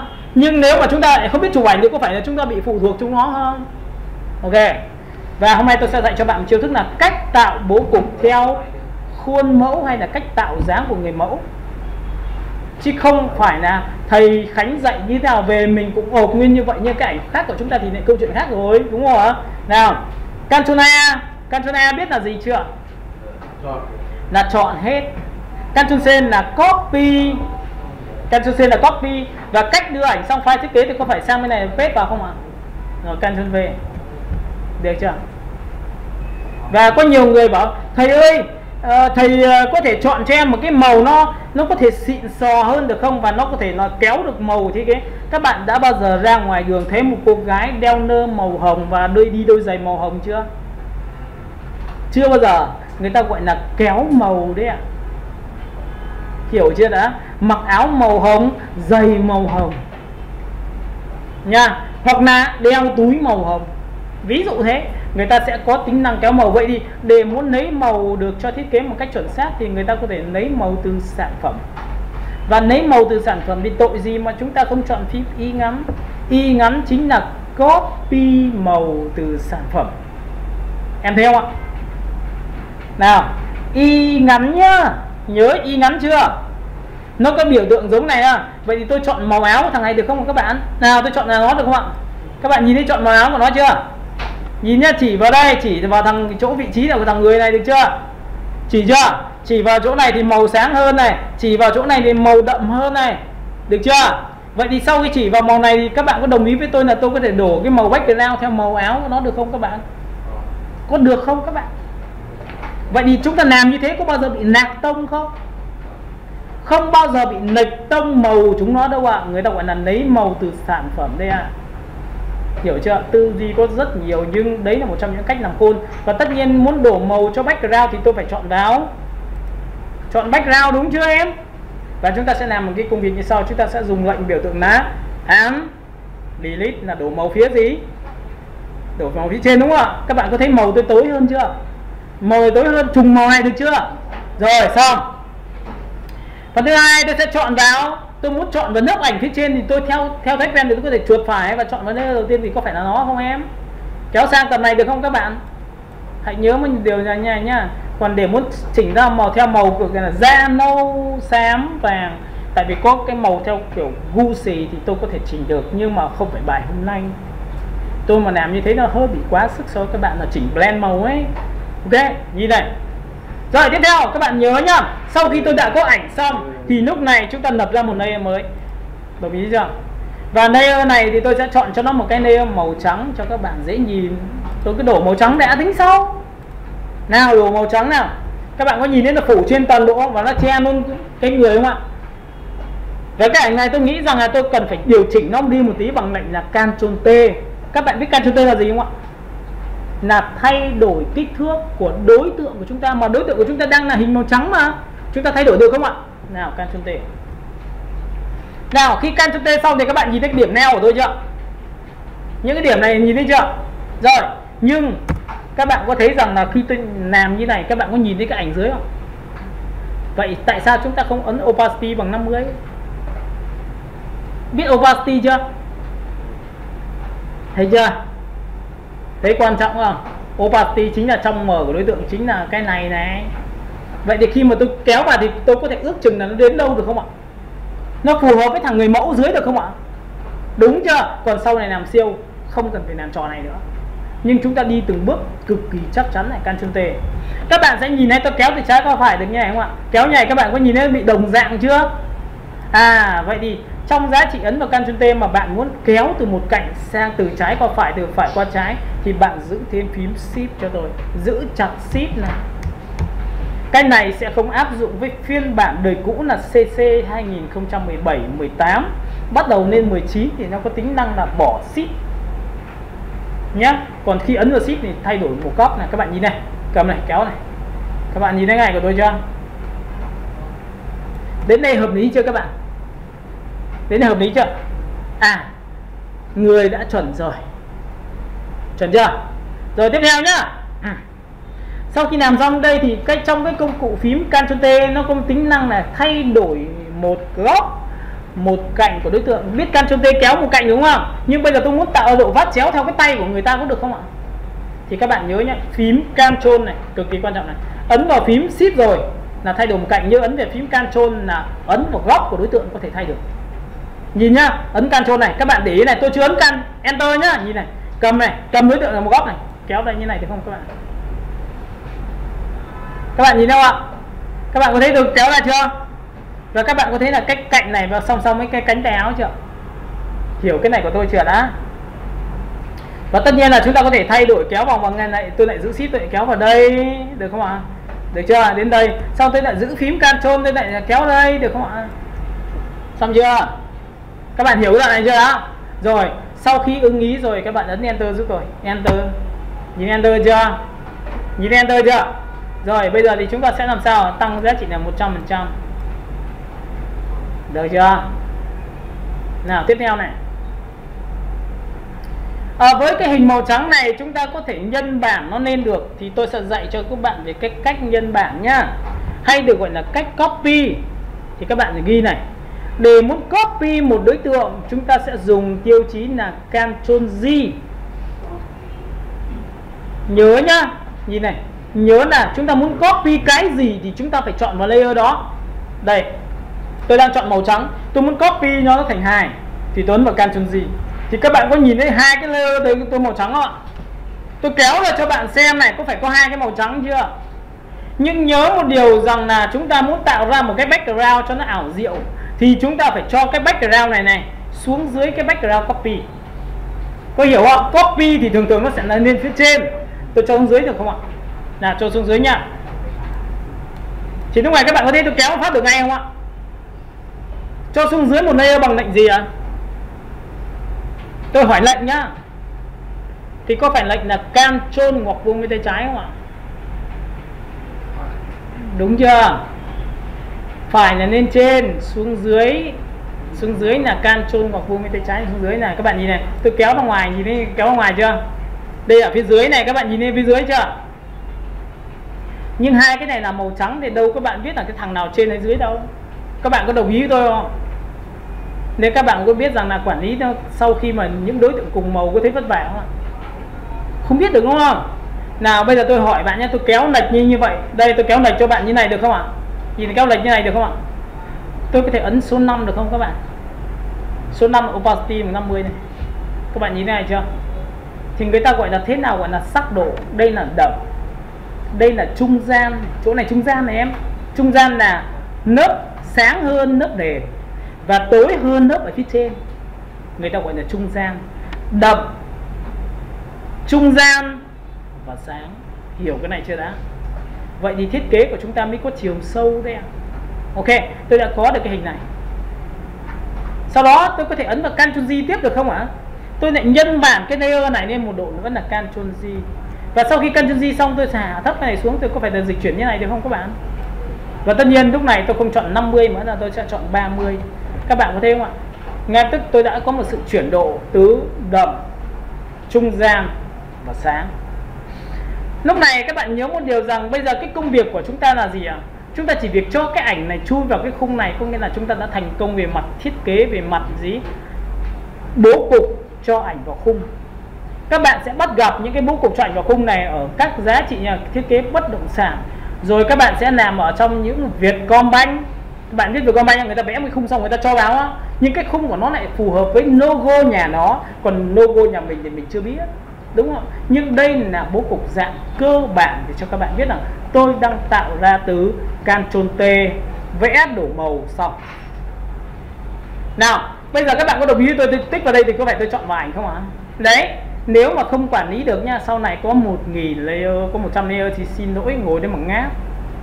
Tất nhiên bạn có thể mất 1 tiếng hoặc bạn có thể mất 15 phút để bạn có thể tìm được nó, nhưng thử việc người ta chỉ có 2 tiếng rồi, bạn mất nửa tiếng tìm cái ảnh đó thì xin lỗi độ trượt của bạn quá cao.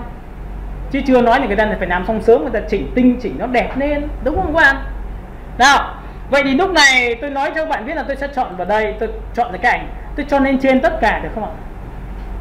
Bởi vì mục đích của tôi là tôi muốn cho thằng này lên trên, cho chui vào cái khung này thì tôi phải chuột phải vào cái khung này, mà cái khung này đang ở phía trên thì có phải tôi chuột phải cho nên trên tất cả bằng Ctrl Shift hoặc vuông bên tay trái bên phải không ạ? Thì cái ảnh lên phía trên rồi. Và cái ảnh phía trên bây giờ làm thế nào để cho ảnh chui vào cái khung? Thì ở đây nó nguyên tắc nhá. Để muốn cho ảnh chui vào một cái khung thì cái ảnh đó chỉ trên cái khung một lớp thôi. Nhìn thấy trên một lớp chưa? Còn nếu mà nó lại trên một cái khung khác thì nó chui vào thằng khác. Để tránh trường hợp nha, ví dụ nha, thầy cho nó xuống dưới một lớp cho các bạn xem nhá. Xuống dưới cái màu trắng này, Ctrl ngầu thôi. Các bạn có thấy xuống dưới màu trắng chưa? Nếu thầy cho nó chui vào khung thì có phải chui vào cái khung mà mờ dưới này không ạ? Thử nhá. Nào, để muốn cho ảnh chui vào khung, người ta có những cách như sau là bước 1 chọn vào cái ảnh. Chọn vào cái ảnh chưa? Rồi, bước 2 ấn vào lệnh là Ctrl Alt G. Ctrl Alt G là cho ảnh chui vào khung. Có nghĩa là cho ảnh chui vào cái khung ở phía dưới. Ctrl Alt G Alt được chưa? Ctrl Alt và ấn nút G, nhớ là phải ấn chặt nhá, hiểu không ạ? Có nhiều người ấn này Ctrl Alt ấn G, ấn như này gõ thế còn đâu mới chui vào được. Các bạn hiểu cái này của tôi chưa? Tôi nói rất kỹ nhá, nói chậm này, nhìn này.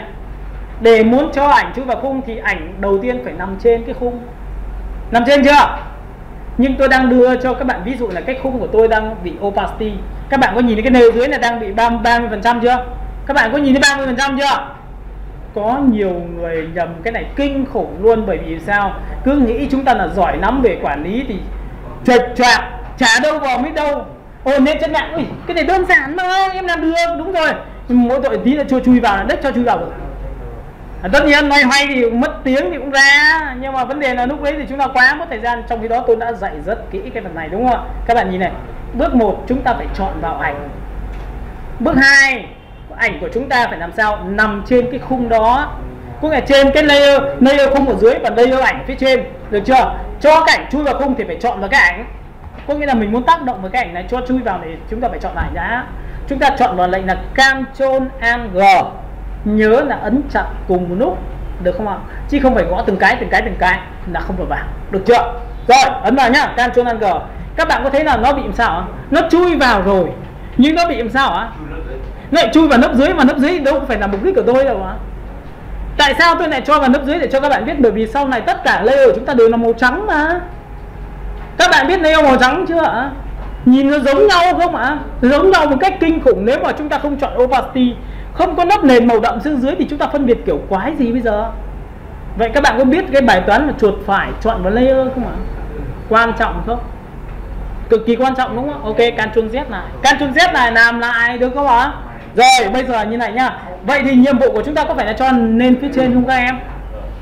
Ok, nhìn màn hình này. Để muốn cho ảnh chui vào phía trên, chúng ta chuột phải vào đối tượng trước đã.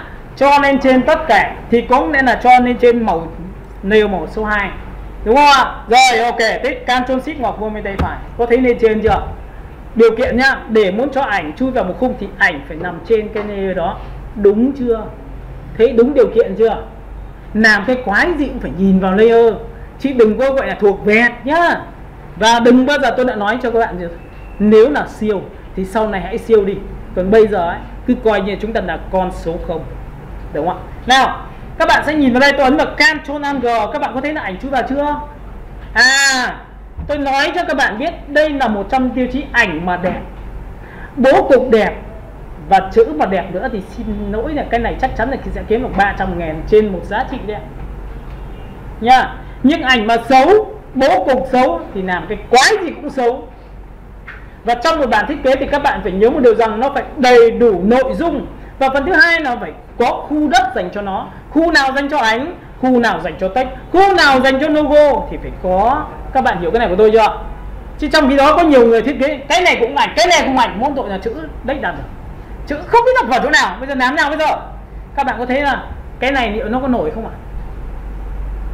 Đấy nhá, cũng là cái này đúng không? Tôi ấn vào Ctrl Z lại một lần nữa.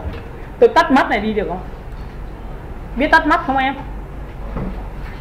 Tôi sẽ chọn vào layer số 2. Tôi nhân bản lên một tí cho các bạn xem nhá. Nào, nhân bản nào. Ctrl Z có phải nhân bản không em? Ok, Ctrl Z. Và sau khi Ctrl Z xong tôi kéo ra ngoài cho các bạn xem. Nhìn thấy kéo ra ngoài chưa? Tôi muốn thay màu cái này được không? Nào, tôi muốn thay màu được không ạ? Các bạn còn nhớ cái lệnh mà tôi đã nói chưa? Ctrl tích thẳng vào ảnh thu nhỏ chưa? Thì sẽ quay trở lại vùng chọn của đối tượng đúng không em? Vậy tôi hỏi bạn, vùng chọn đối tượng của tôi bây giờ có phải là cái hình bát chéo này không ạ? Nhìn nhá, sau này nó là con hiêu, nó con vượn hay là một logo khù khoằm thì ấn vào Ctrl nó đều quay trở lại logo đấy được cho các bạn. Nhìn này, giữ Ctrl tích vào ảnh thu nhỏ. Các bạn có đúng cái này không ạ? Người ta gọi là vùng chọn. Có nghĩa là nếu bây giờ chúng ta đổ màu thì sẽ đổ màu theo vùng chọn này. Có nghĩa là chỉ đổ màu trong cái vùng chọn đấy. Vậy thì có phải đổ màu trong vùng chọn, có phải là đổ màu ở chính cái hình này không các bạn? Còn nếu mà các bạn nhìn này, Ctrl D nhá, tôi ấn vào Ctrl Delta T thì các bạn có thấy là phủ toàn bộ không ạ? Ồ, tôi mất khung luôn còn gì nữa. Chính xác chưa? Vậy thì người ta mới sinh ra cái trò là giữ phím Ctrl. Vậy thì tôi dạy bạn phím Ctrl có giá trị chưa? Nên đoạn này tôi mới nói kỹ cho các bạn nhá. Được chưa? Xong chưa? Rồi bắt đầu đổ một cái màu để cho các bạn nhìn thôi. Giữ Ctrl Delete thì có phải đổ màu phía dưới không ạ? Và chúng ta ấn vào Ctrl D. Ctrl D là Ctrl rất nảy của vùng chọn. Các bạn có nhìn thấy vùng chọn này của tôi không ạ? Và lúc này tôi kéo cái màu xanh này lui lại vào trong một chút xíu để tạo ra một cái khe gọi là khe màu trắng. Các bạn có nhìn thấy cái khe màu trắng này của tôi không ạ? Người ta gọi là thiết kế trong khung. Hiểu chưa?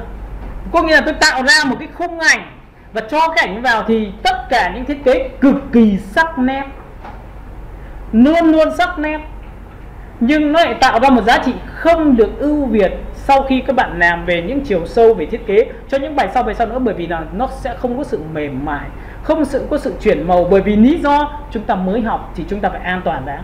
Tất cả những thứ cho vào khung thì bao giờ cũng sắc nét nhưng nó bị khô. Em biết bị khô không ạ? Trông bị khô cứng đấy em, nhưng lại hợp với đàn ông. Vậy tôi hỏi bạn nhé, bây giờ tôi bật cái ảnh này lên thì ảnh này bây giờ đang ở trên lớp màu xanh hay lớp màu trắng ạ? Nếu tôi cho chui vào thì có phải chui vào lớp màu trắng hay lớp màu xanh? Ok, vậy thì các bạn đã hiểu về layer là như thế nào chưa? Chứ tôi là bạn biết tạo lên, ok, nhưng đất biết làm kiểu gì ra sản phẩm thì vứt. Đúng không? Chúng ta học về sản phẩm. Với cái bài này các bạn có thấy là nếu mà tôi phóng to dài ra nó rất là giống biển quảng cáo không các bạn? Có giống biển quảng cáo không? Biển quảng cáo ngoài kia đấy. Nếu chúng ta tăng kích thước lên, vậy thì có nghĩa từ banner chúng ta có thể tặng ra giá trị. Có giống voucher giảm giá không? Với điều kiện là chúng ta chỉ thay mỗi cái gì nội dung bên tay trái thôi nhá. Rồi ok, tôi sẽ tích vào đây một cái, tôi sẽ ấn vào Ctrl Alt G hay giữ phím Alt. Các bạn nhìn thấy giữ phím Alt chưa? Cách thứ hai, hãy chọn vào cái ảnh đó và giữ chặt phím Alt cho tôi. Giữ chặt phím Alt chưa? Thì các bạn có nhìn thấy biểu tượng nó có cái mũi tên chỉ xuống dưới không ạ? Nhìn trên mũi tên chỉ xuống dưới chưa? Nó báo hiệu cho bạn biết rằng là khi tôi tích vào đây ở dưới là nó chui vào luôn. Nhìn nhá, thử nhá, tích vào đây, nhìn này chưa? Thấy chui vào chưa? À, vậy thì có nghĩa là khi thiết kế của chúng ta có được cái gì ạ? Có được viền màu trắng thì thiết kế của chúng ta có sắc nét không các bạn? Ok, hiểu cái này chưa? Rồi tiếp theo, các bạn nhìn vào đây. Để tạo ra những giá trị về thiết kế trong mỹ thuật, tôi dạy cho bạn về mỹ thuật cho bạn biết Đó là gì? Người ta phải có nét và màng. Nét là gì? Các bạn có thấy là cái này nó giống nét không ạ? Còn đây là mảng màu đấy, đây là mảng màu đấy. Vậy chúng ta có thể tạo ra nhịp điệu của thiết kế nó có cao thấp, ngắn dài, rộng và hẹp. Thì các bạn có nhìn cái này rộng chưa? Cái này nó hẹp chưa? Cái này nó vừa chưa? Nó phải có vừa. Giống như chúng ta, các bạn có thấy tôi thấp không ạ? Tôi đi với người cao thì tôi mới quảng cáo sữa tăng chiều cao được, đúng không ạ? Chứ hai thằng mà thấp như tôi thì quảng cáo kiểu gì? Vậy thì các bạn có thấy nó có sự so sánh không ạ? Thì trong thiết kế đồ họa của chúng ta là phải làm sao ạ? Phải luôn luôn có giá trị về so sánh à. Hiểu chưa? Rồi bây giờ tôi làm cho các bạn xem nhá. Nào, lập ra một layer mới. Tôi lại đổ một cái màu trắng được không các bạn? Nhưng lúc này tôi lại không đổ màu trắng nữa, mà tôi có thể chọn vào phím Y ngắn. Tôi chỉ vào màu đó là màu gì? Hơi ghi. Nhìn hơi ghi này chưa? Tích vào đây một cái, chỉnh cho nó lên hơi xanh một tẹo nữa được không ạ? Xong chưa? Nào, đổ màu. Nhìn thấy đổ màu chưa? Chúng ta học về Ctrl T chưa? Chúng ta giữ phím Shift, chúng ta đẩy sang bên này được không ạ? Chúng ta giữ bên này được không ạ? Và chúng ta giữ được cái này không ạ? Các bạn nhìn thấy của tôi chưa? Rồi các bạn sẽ cầm đối tượng này, bạn kéo xuống đây được không ạ? Các bạn có nhìn thấy cái này của tôi chưa? Rồi ok, phóng to bằng Ctrl gì? Ctrl cộng, còn nhớ không? Đừng bao giờ quên lệnh của tôi nhá. Các bạn có thấy bây giờ nó tổng hợp không? Nó đâu có dễ như là chúng ta ở Ctrl cộng phóng to, Ctrl trừ. Xin lỗi, không có chuyện đấy đâu, sau này còn khó nữa. Nếu mà chúng ta về nhà mà chúng ta không làm bài. Bài này tôi sẽ gửi tư liệu cho các bạn mà. Nhưng hôm nay chúng ta làm quen để chúng ta biết rằng là sau này chúng ta sẽ đi như nào. Các bạn nhìn này, các bạn còn nhớ phím Ctrl không? Vừa dạy xong đấy, Ctrl là thay đổi một góc của đối tượng của chúng ta, đúng không các bạn? Vậy thì chúng ta phóng to lên cho tí nữa đây và đây. Các bạn có nhìn thấy ở đây điểm chốt của chúng ta nằm giữa không ạ? Nếu chúng ta chọn một góc ở đây, giữ phím Ctrl kéo đây thì nó được kéo một góc. Nhưng chúng ta giữ Ctrl chọn vào điểm giữa thì có phải là tạo ra sự xô lệch của chúng? Nhìn này, giữ Ctrl và cầm này kéo này. Các bạn có nhìn thấy bị chéo ra như này không ạ? Hiểu cái này chưa? Rồi ok, tôi sẽ cầm tôi kéo đây. Kéo làm sao đến trình độ của chúng ta mà song song với nhau. Nhìn này, các bạn có thấy nó song song chưa? Chân nó vẫn giữ nguyên này. Bởi vì làm sao? Giữ Ctrl tôi chọn vào điểm giữa thì nó sẽ chính là độ nghiêng. Các bạn hiểu nghiêng không ạ? Nhưng giữ Ctrl mà ra góc này chỉ kéo mỗi cái phần góc của nó thôi. Các bạn hiểu không ạ? Giữ Ctrl là ra góc nha, nhìn ra ra góc kéo một góc chưa? Nhưng giữ Ctrl mà chọn vào điểm giữa này thì nó sẽ làm sao? Sang trái sang phải nhá, nhìn ra hiểu chưa? Rồi kéo làm sao song song với cái chiều này của chúng ta. Chúng ta sẽ dừng lại và chúng ta ấn vào Enter cho tôi. Thì các bạn có thấy là tôi tạo ra một cái cạnh nét này, và cái cạnh nét này tôi sẽ đặt vào đây.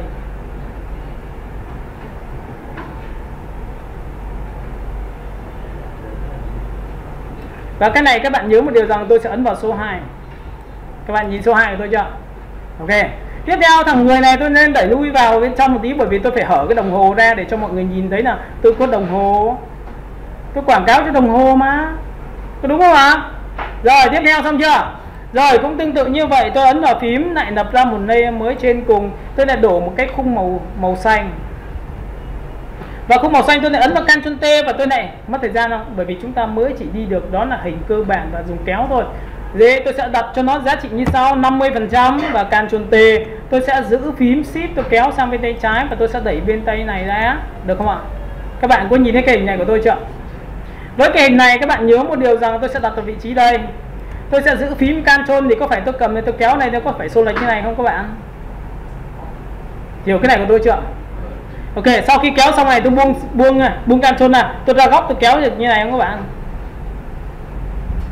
Có nhìn thấy tay tôi chưa? Ok, và lúc này tôi có thể đặt vào những cái vị trí. Cái này hơi to, cái này có thể đặt vào đây được không? Cái này có thể đặt vào đây được không? Thì cái này là vị trí tùy theo tính chất của các bạn, bạn muốn đặt ở đâu thôi, được không ạ? Ok, tôi cầm đây, tôi kéo lên trên được không ạ? Đấy, các bạn nhìn là giữ Ctrl tôi cầm tôi kéo như này thì nó sẽ song song hơn cho các bạn. Giữ Ctrl nhá, nhìn thấy không? Ok, tôi đặt vào đây. Và lúc này chúng ta sẽ đặt vào vị trí ở trên đây. Ok. Và sau khi đã làm xong thì các bạn sẽ nhìn này. Lúc này sau khi tôi đã có xong, tôi chuột phải về biểu tượng máu layer 3, tôi kéo ra ngoài, tôi có được cái này. Tôi giữ phím Alt, tôi kéo lên đây. Nhìn này. Nhìn nhá, có cái này rồi.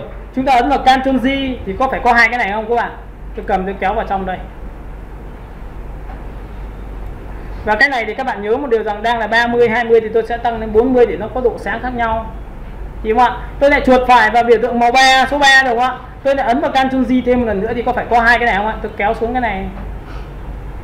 Cái này tôi sẽ ấn vào số 1. Các bạn có thấy nó sẽ đi chìm xuống nền đúng không ạ? Rồi, bây giờ cái này của tôi có phải layer 4 trên cùng không ạ? Chúng ta có thể được quyền chọn cho nó giá trị là 100% được không các bạn? Nào, bây giờ có màu xanh đúng không ạ? Tôi có thể ấn vào Ctrl G được không ạ? Ctrl G là copy đúng không ạ? Thì trong copy của Photoshop nó có một cái lệnh nữa, đó là gì? Giữ phím Alt và kéo đối tượng ra. Cũng là copy đúng không ạ? Nhìn chưa? Nào copy à, nhìn này, giữ phím Alt kéo đối tượng ra. Có thấy chưa?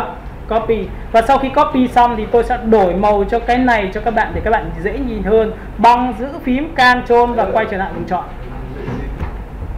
Nhìn thấy quay trở lại vùng chọn chưa?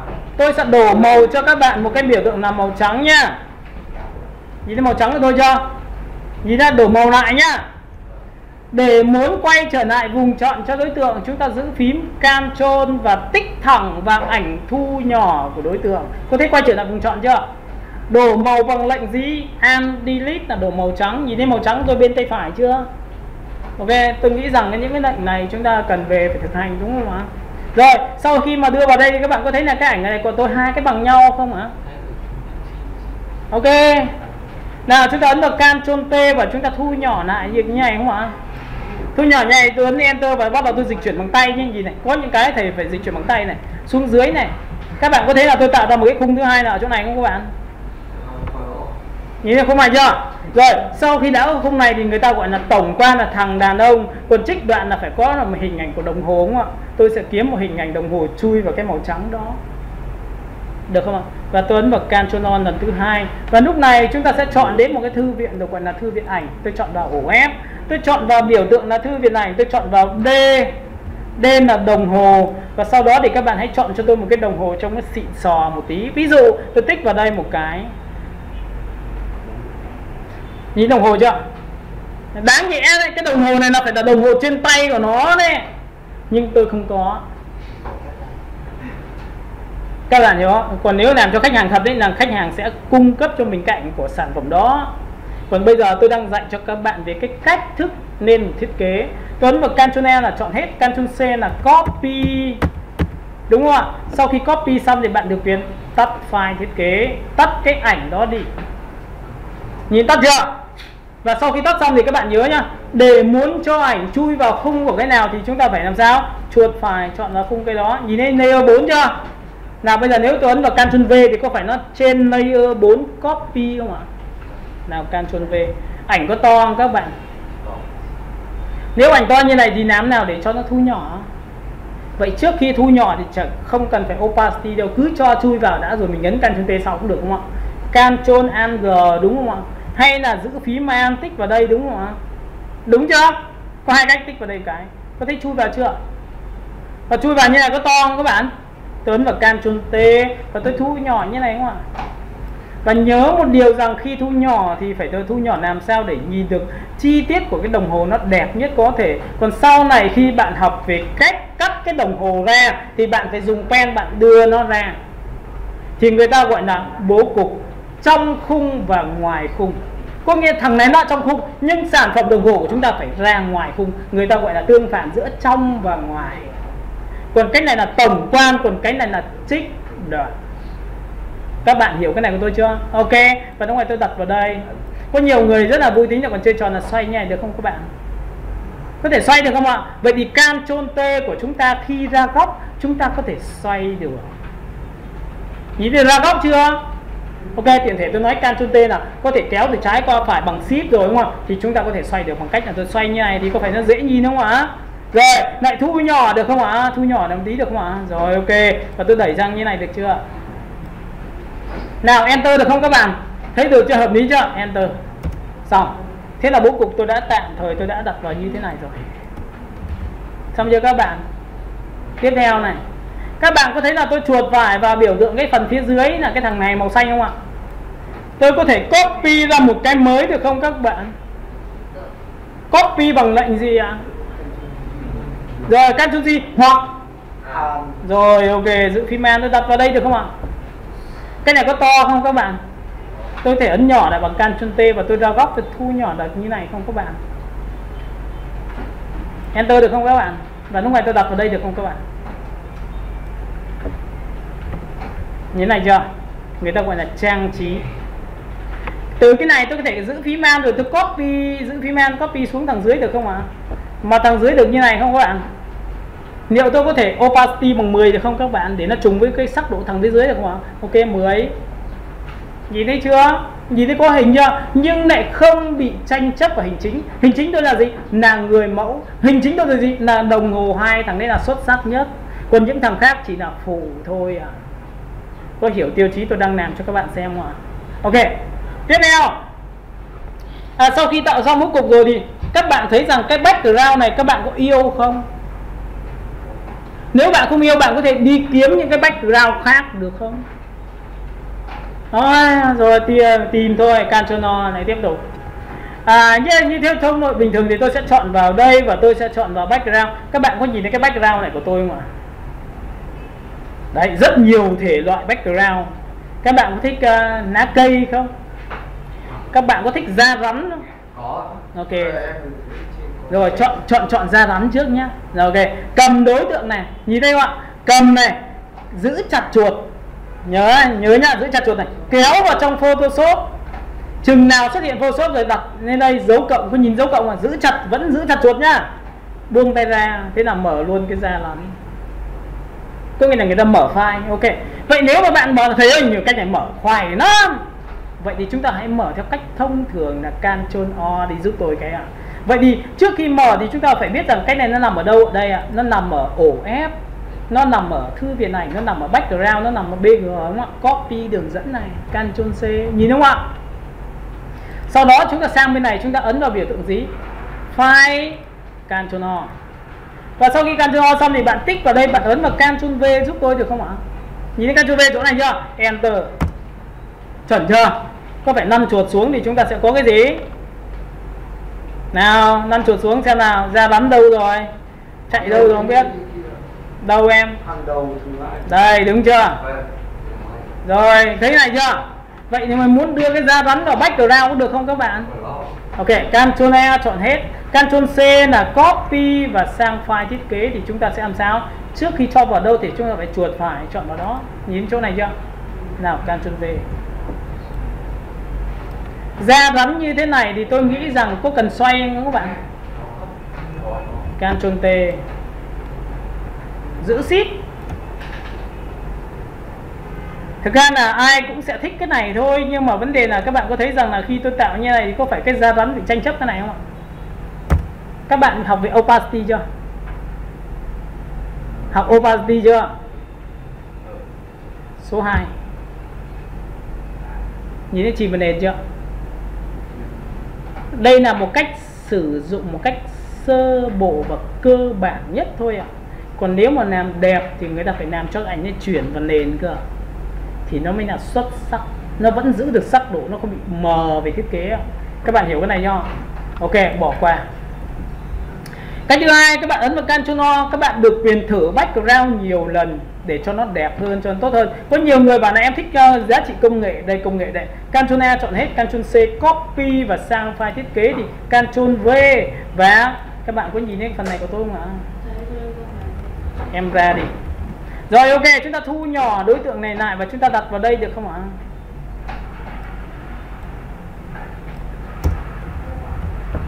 Và tất nhiên chúng ta sẽ ấn vào 40%. Nhưng cái giá trị 40% này các bạn sẽ gặp một cái vấn đề như sau. Nếu chúng ta không biết cách làm, đó là gì? Cái background ở dưới của chúng ta đang là màu ghi này, các bạn có nhìn không ạ? Nếu cái background này đậm hơn 1 độ thì tính sao ạ? Y ngắn, chỉ vào đây, chúng ta chọn vào đây và chúng ta đẩy đậm xuống một tí nữa và chúng ta đổ màu lại nhá. Nhìn thấy đậm chưa? Thì các bạn bật cái này lên thì nó mới có chiều sâu được, chiều sâu hơn. Hiểu cái này chưa đã? Rồi ok, tiếp theo tôi lại bỏ qua cái này tiếp.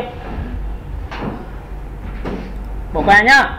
Tiếp theo ấn vào Ctrl O và chúng ta sẽ chọn một vài cái hình ảnh khác. Ví dụ tôi chọn tích vào đây, tôi cần một sự mềm mại đối nghịch với giá trị vế cứng nhắc. Thấy cái này không ạ? Ctrl E chọn hết, Ctrl C copy và sang file thiết kế của chúng ta thì chúng ta sẽ chọn vào đây. Và tất nhiên chúng ta ấn vào Ctrl T và chúng ta xoay như này đúng không ạ? Chúng ta sẽ đặt vào đây như này đúng không ạ? Chúng ta sẽ kéo như này được không ạ? Đây tôi sẽ đặt như này. Và lúc này các bạn sẽ không dùng opacity nữa, mà bạn chỉ cần dùng cho tôi một chiêu thức này, nhìn này. Tôi sẽ dạy cho các bạn cái phần này kỹ hơn phần sau, nhưng các bạn sẽ chỉ cần chọn cho tôi giá trị trong bảng lêu của chúng ta có phần multiline. Nhìn multiline chưa? Các bạn có nhìn cái ảnh của chúng ta bị trầm xuống một độ không hả? Tối không ạ? Nhưng màu sẽ rất là sâu. Cái background màu chúng ta rất là sâu nhá. Nó khác so với giá trị là các bạn giảm opacity này, nhìn này. Các bạn thấy màu đục màu không? Màu bị đục không? Nhưng các bạn sẽ chọn cho tôi giá trị sổ xuống, bạn chọn vào multiline, nhìn thấy không ạ? Hoặc là các bạn sẽ chọn vào soft line, nhìn thấy màu trong không ạ? Sau này muốn làm đẹp nữa thì giá trị hòa trộn cực kỳ kinh khủng đấy. Hiểu cái này chưa đã? Hoặc là carbon đấy nhá, thì các bạn sẽ nhìn này, tôi sẽ chọn vào soft line. Ok, các bạn thấy tôi tạo background chưa? Ok, sau khi đã có background thì các bạn có đồng ý với tôi là bắt đầu sẽ đưa logo sang, đưa text sang không ạ? Ok, lúc này các bạn nhớ một điều rằng nguyên tắc của chúng ta luôn phải chuẩn bị cho tôi một cái phông chữ phù hợp. Và tất nhiên phông chữ phù hợp thì chúng ta phải có thể là lấy một cái background, ví dụ thương hiệu đồng hồ Nam như này được không ạ? Hoặc là như này thời trang Nam được không ạ? Ví dụ bạn chọn một cái nào đó tùy thích của các bạn. Thì trong cái phần này các bạn nhớ tí tôi sẽ để lại cái đường link cho các bạn, và các bạn sẽ đánh cho tôi cái nội dung, không cần phải giấu. Cái việc giấu chúng ta làm sau nhé. Hôm nay chúng ta chỉ học về cái cách để làm thế nào để gọi là sắp xếp những cái phông chữ thôi. Và những phông chữ này là ở trên mạng người ta cũng có. Nhưng ví dụ tôi copy này, Ctrl C. Các bạn có nhìn thấy phông chữ tôi này từ cái này không ạ? Thì trong cái công cụ Photoshop của chúng ta nó có một điều tuyệt vời, đó là giao thoa giữa hai phần mềm, đó là Photoshop và Illustrator. Nếu tôi tạo ra một bố cục chữ như này, vậy thì ngày mai tôi có thể tạo ra đồng hồ được không? Tôi có thể tạo thời trang được không? Tạo cho vest nam được không ạ? Với phông này được không ạ? Các bạn có thấy là tại sao tôi xếp này không? Xếp này để sau này chúng ta làm về thương mại đấy ạ. Ok, và lúc này sau khi làm xong thì các bạn có đồng ý với tôi là để muốn có text chúng ta ấn vào T. Tôi không giấu nhá, T này, nhìn thấy T chưa? Để muốn đánh được chữ thì tích thẳng vào màn hình. Nhìn thấy nhấp nháy chưa? Nhìn thấy nhấp nháy chưa? Ctrl V có được không em? Copy cái nội dung text bên kia rồi thì bên này sang paste thôi. Ctrl V. Nhìn thấy Ctrl V chưa? Và sau khi Ctrl V xong thì tôi trở về phím V để dứt và thoát lệnh. Dứt lệnh và thoát lệnh để tính năng số 2. Ngoài tính năng dịch chuyển phóng to thì có tính năng này, tính năng dứt lệnh. Ok, và tính năng dứt lệnh thì các bạn có nhìn thấy cái text của tôi đang bị tối không? Đúng chưa? Tối thì chúng ta có thể chọn vào T. Và chúng ta có nhìn thấy cái ô màu này không ạ? Theo bạn thì bạn sẽ chọn màu gì? Màu sáng là màu gì? Ok, cảm ơn em. Nhưng trong Photoshop nó có một tính năng cực kỳ tuyệt vời cho em, đó là gì? Chúng ta cầm cái biểu tượng, nhìn thấy chuột của tôi chưa? Di vào mặt của thằng này có biểu tượng bút Y không em? Vậy tại sao tôi không lấy màu từ da người tôi kéo ra? Có phải là hợp lý không ạ? Chứ cần gì phải màu trắng. Ok, phải tích vào đây. Bạn có thấy không ạ? Ok, các bạn nhìn tích của tôi chưa? Đồng hồ Nam là có. Nhưng cái này có bị bé không? Làm to bằng cách nào? Đúng rồi, lại Ctrl T lại kéo ra. Ok, chúng ta đã có đồng hồ Nam. Làm xong này để kiếm tiền được rồi đấy. Nói cho các bạn biết, nếu mà làm vest mà những cái thể loại như này chắc chắn là ăn tiền là chuyện đương nhiên. Xong chưa? Rồi phần thứ hai, các bạn có thấy là trong text của chúng ta lại có một cái chữ bé hơn đúng không ạ? Lại copy tích vào đây chữ thương hiệu, Ctrl C copy, sau đó sang bên Photoshop tích vào đây được không ạ? Tôi tích một cái vào đây, tôi ấn vào Ctrl V, lại thấy bé không ạ? Ok, lúc này tôi sẽ đặt vào đây và tôi chọn vào T và tôi chọn một cái màu khác bằng cách tôi tích vào đây, tôi chọn vào màu nó ấm hơn, trầm hơn. Các bạn nhìn trầm hơn chưa? Tôi lại ấn vào Ctrl T, lại phóng to và cố gắng khi phóng to làm sao cái chữ ở phía trên nó sẽ bằng 1/3 hoặc là 2/3 của chữ dưới thôi ạ. Người ta gọi là tỷ lệ vàng. Ok, sau này các bạn nghe nhiều các bạn sẽ thấy rằng tôi đặt vào giữa, tôi không thích đặt vào sang trái nữa. Bởi vì cái bố cục khi bên này là ảnh rồi thì khoảng không từ đến đây thì bạn phải chia chữ cho tôi từ đây đến đây bằng từ đây đến đây nhá. Đừng sáng tạo, có nhiều bạn sáng tạo tận đây, có bạn sáng tạo từ đây vứt. Sau này tôi sẽ nói cho bạn niêm luật bố cục làm sao được phạm luật, được không ạ? Nhưng hôm nay thiết kế an toàn đã. Ok, kéo vào đây được không ạ? Khoảng cách từ đây cho đến đây miễn sao đọc được có dấu, đọc được hiểu nội dung, ok. Và phông chữ của nam thì thường thường phải chắc khỏe và dày, có đúng không? Chứ bây giờ lại dùng phông vần và là vần thì sao? Hơi giống nữ tính đúng không các bạn? Vậy thì tôi sẽ thay màu hồng vào đây ạ. Ok, tiếp theo các bạn sẽ tích vào đây cho tôi. Ở đây các bạn nhìn thấy không ạ? Tôi tích vào đây, tôi kéo vào đây cho các bạn Ctrl C. Ctrl C biết chưa? Rồi lại sang bên Photoshop của chúng ta, lại tích vào biểu tượng này và Ctrl V. Chữ có thể bị làm sao ạ? Khó nhìn không? Lại chọn vào đây, chọn một cái màu khác. Nhưng các bạn nhớ một điều rằng chữ này của tôi nó có một giá trị, để tôi ví dụ cho các bạn nhá. Nào, kéo vào đây, kéo vào đây. Rồi, các bạn thấy căn giữa chưa? Để muốn chọn cả ba cái chữ này, tôi sẽ chọn là chuột phải, chọn số 1. Nhìn không ạ? Tôi muốn chọn đằng số 2, giữ Shift, chuột phải, chọn vào đằng số 2. Chọn được hai cái chưa? Giữ Shift, chuột phải vào cái chữ, chọn đằng số 3. Có chọn được qua cái không ạ? Vậy thì tôi có thể ấn vào Ctrl T cả ba cái này để phóng to cùng lúc không ạ? Ok, Ctrl T và chúng ta phóng to được như này không các bạn? Tôi sẽ kéo xuống tầm này được không bạn? Và cố gắng khi kéo thì chúng ta phát hiện ra một điều, đó là gì? Tôi sẽ để bằng đầu của đồng hồ nam, bằng đầu của cái khung này, nhìn thấy không ạ? Ok, enter. Và trong đây tôi đang dùng cho bạn một chiêu thức dành cho việc thiết kế, đó là gì? Bên tay trái của chúng ta đang dùng phông có chân và không chân. Các bạn nhìn này, cái này nhá. Phông đây là phông tròn và phông này là phông vuông. Phông gì? Tròn và phông cao. Nó có tương phản không? To và nhỏ có tương phản không ạ? Rồi, bây giờ chúng ta chỉ cần có một thương hiệu nữa là xong. Thương hiệu có phải là logo không các bạn? Ok, bây giờ chúng ta sẽ đi kiếm logo bằng ở chỗ nào thì chúng ta sẽ có ở đây. Ở đây chúng ta có logo không? Có thì chúng ta sang bên này. Các bạn có thể lấy cái này được không? Hay lấy cái này được không? Còn nếu không thì các bạn sẽ nhìn này. Nếu không thì chúng ta ấn vào Ctrl O. Chúng ta sẽ chọn vào biểu tượng ổ F. Chúng ta chọn vào thư viện ảnh. Chúng ta chọn vào D. Chúng ta sẽ chọn vào logo. Trong đây logo nhiều lắm.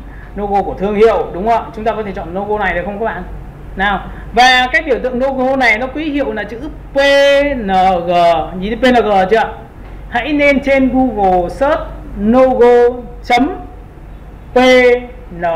giống như cái biểu tượng này thì chúng ta sẽ tìm được ra là logo không có nền. Nó cắt sẵn cho mình rồi, mình chỉ kéo logo sang thôi ạ. Các bạn hiểu cái này của tôi chưa? Rồi, ok, tích vào đây. Tất nhiên trên mạng nó vẫn lừa các bạn được nha, bởi vì có những thằng nó không cắt sẵn này cho mình đâu. Nhìn logo chưa? Không nền chưa? Đây, không nền chưa? Rồi, có thể kéo logo này sang cái vị trí thiết kế được không ạ? Nào, dùng cách đơn giản này, Ctrl E. Đấy, tôi kéo tôi mệt lắm rồi, tôi bây giờ ấn Ctrl C, biết chưa? Sau tắt đi. Copy xong rồi tắt đi cho nhẹ em. Đấy, tắt xong rồi thì bây giờ chuyển sang file thiết kế. Sang file thiết kế được không ạ? Ctrl V được không các bạn? Ồ, màu đen xì. Làm nào để cho nó trở thành màu vàng bây giờ? Rồi, đầu tiên cứ phải thu nhỏ này đã, tính sau.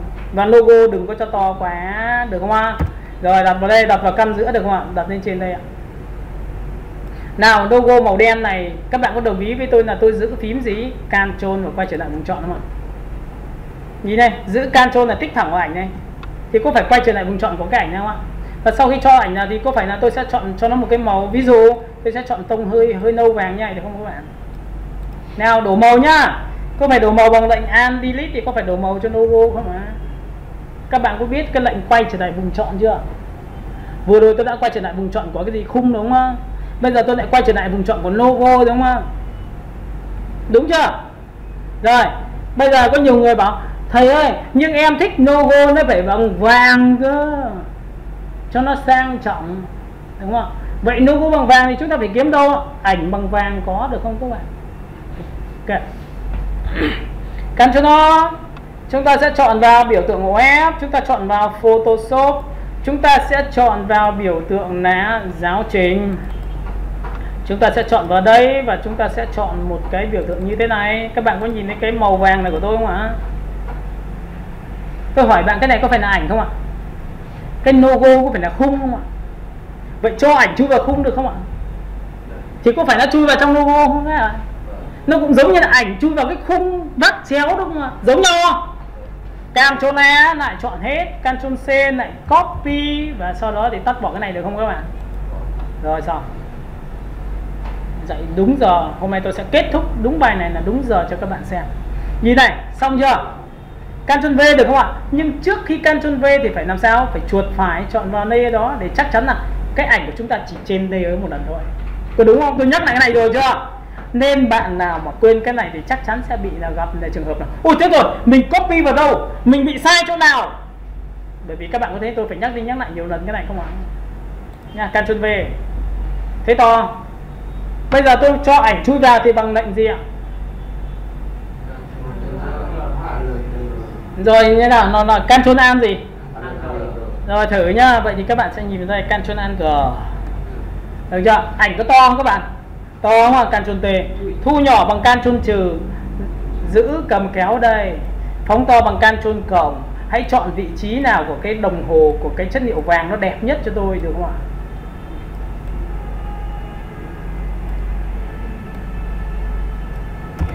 Ok, tôi có được cái logo.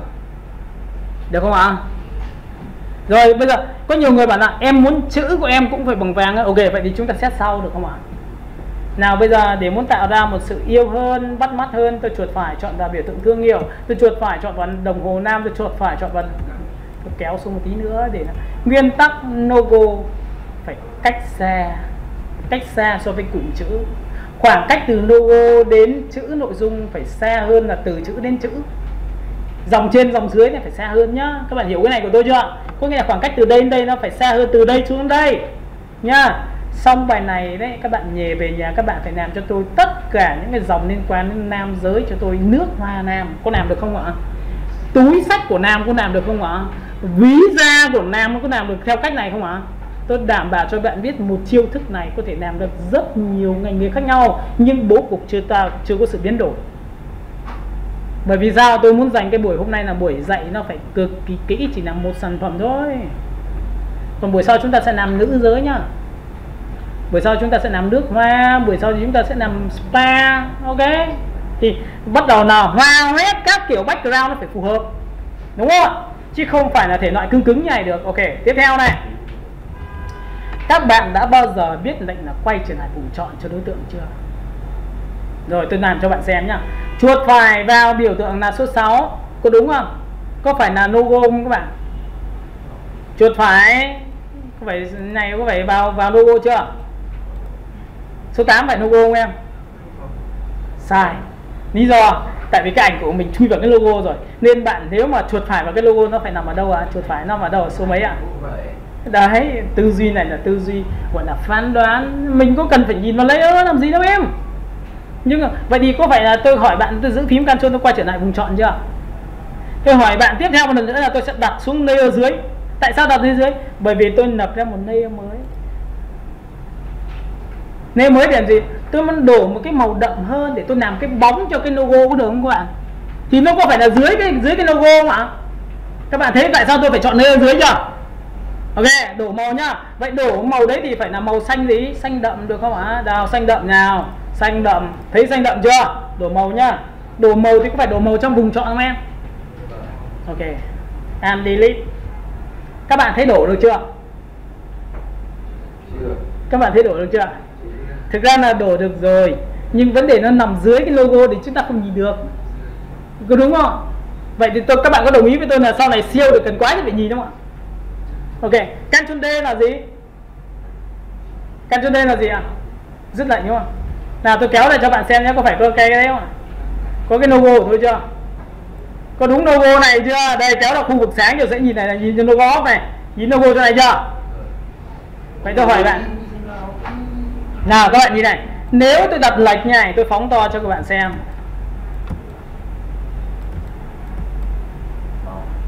Thì có phải là logo tôi có bóng à? Có nhìn thấy cái này chưa? Tạo ra cái này để cho logo của chúng ta nó sẽ được lên một độ nữa ở phần phía trên thôi ạ. Nhìn thấy cái này chưa? Rồi tiếp theo nhá. Bây giờ chúng ta sẽ chơi một cái trò là phát sáng tôi sẽ dạy cho các bạn một chiêu thức làm đẹp một độ nữa cho các bạn dễ nhìn hơn. Nào. Sau này muốn siêu ấy, thực ra bản chất của cái này ấy, sau này phải làm như này, nhìn này, mặt nạ dùng gradient đen trắng kéo từ trên xuống dưới này,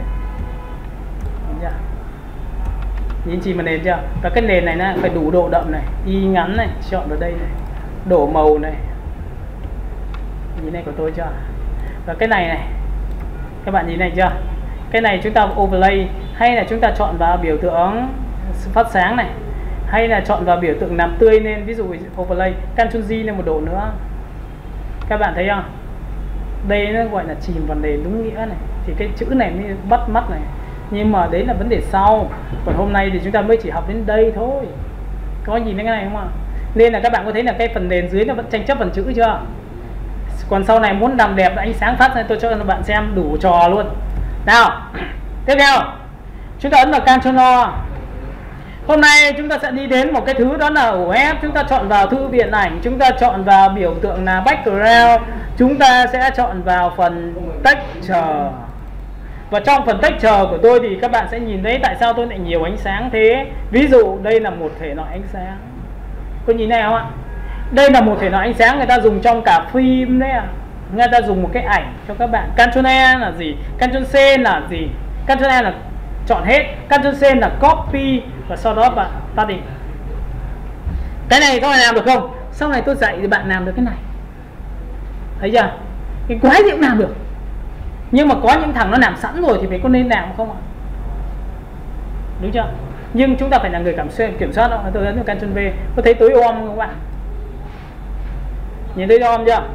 Nào, Ctrl V thu nhỏ lại được không ạ? Đặt vào đây được không ạ? Có bẹt xuống để giữ shift, kéo bẹt xuống như này được không ạ? Đặt vào đây. Ctrl T lại giữ shift kéo bẹt xuống như này được không ạ? Kéo bẹt xuống nhá. Rồi về. Các bạn có thấy là đây là màu đen chưa? Loại màu đen đi, chỉ lấy màu trắng thôi, màu sáng thôi cũng được không ạ? Người mà cắt cái này chắc là lâu lắm thì các bạn sẽ nhìn vào đây. Ở đây tôi sẽ dạy cho bạn một chiêu thức nữa, đó là cách làm đẹp, đó là tính năng về hòa trộn cho đối tượng. Chúng ta chuột phải vào biểu tượng là nêu 10 đúng không ạ? Chúng ta sẽ có một giá trị đó là multi. Multi là làm tối thì màu sáng sẽ bị trượt tiêu. Còn chọn vào thằng phía dưới này, cái này em nhìn thấy cái này nhá. Đây là tính năng làm sáng thì màu tối sẽ bị trượt tiêu. Thì màu tối có phải là màu đen xung quanh ngoài không ạ? Còn màu sáng ở giữa thì nó có phải giữ lại không ạ? Ok, tích vào đây. Các bạn có thấy là tôi cắt dễ không?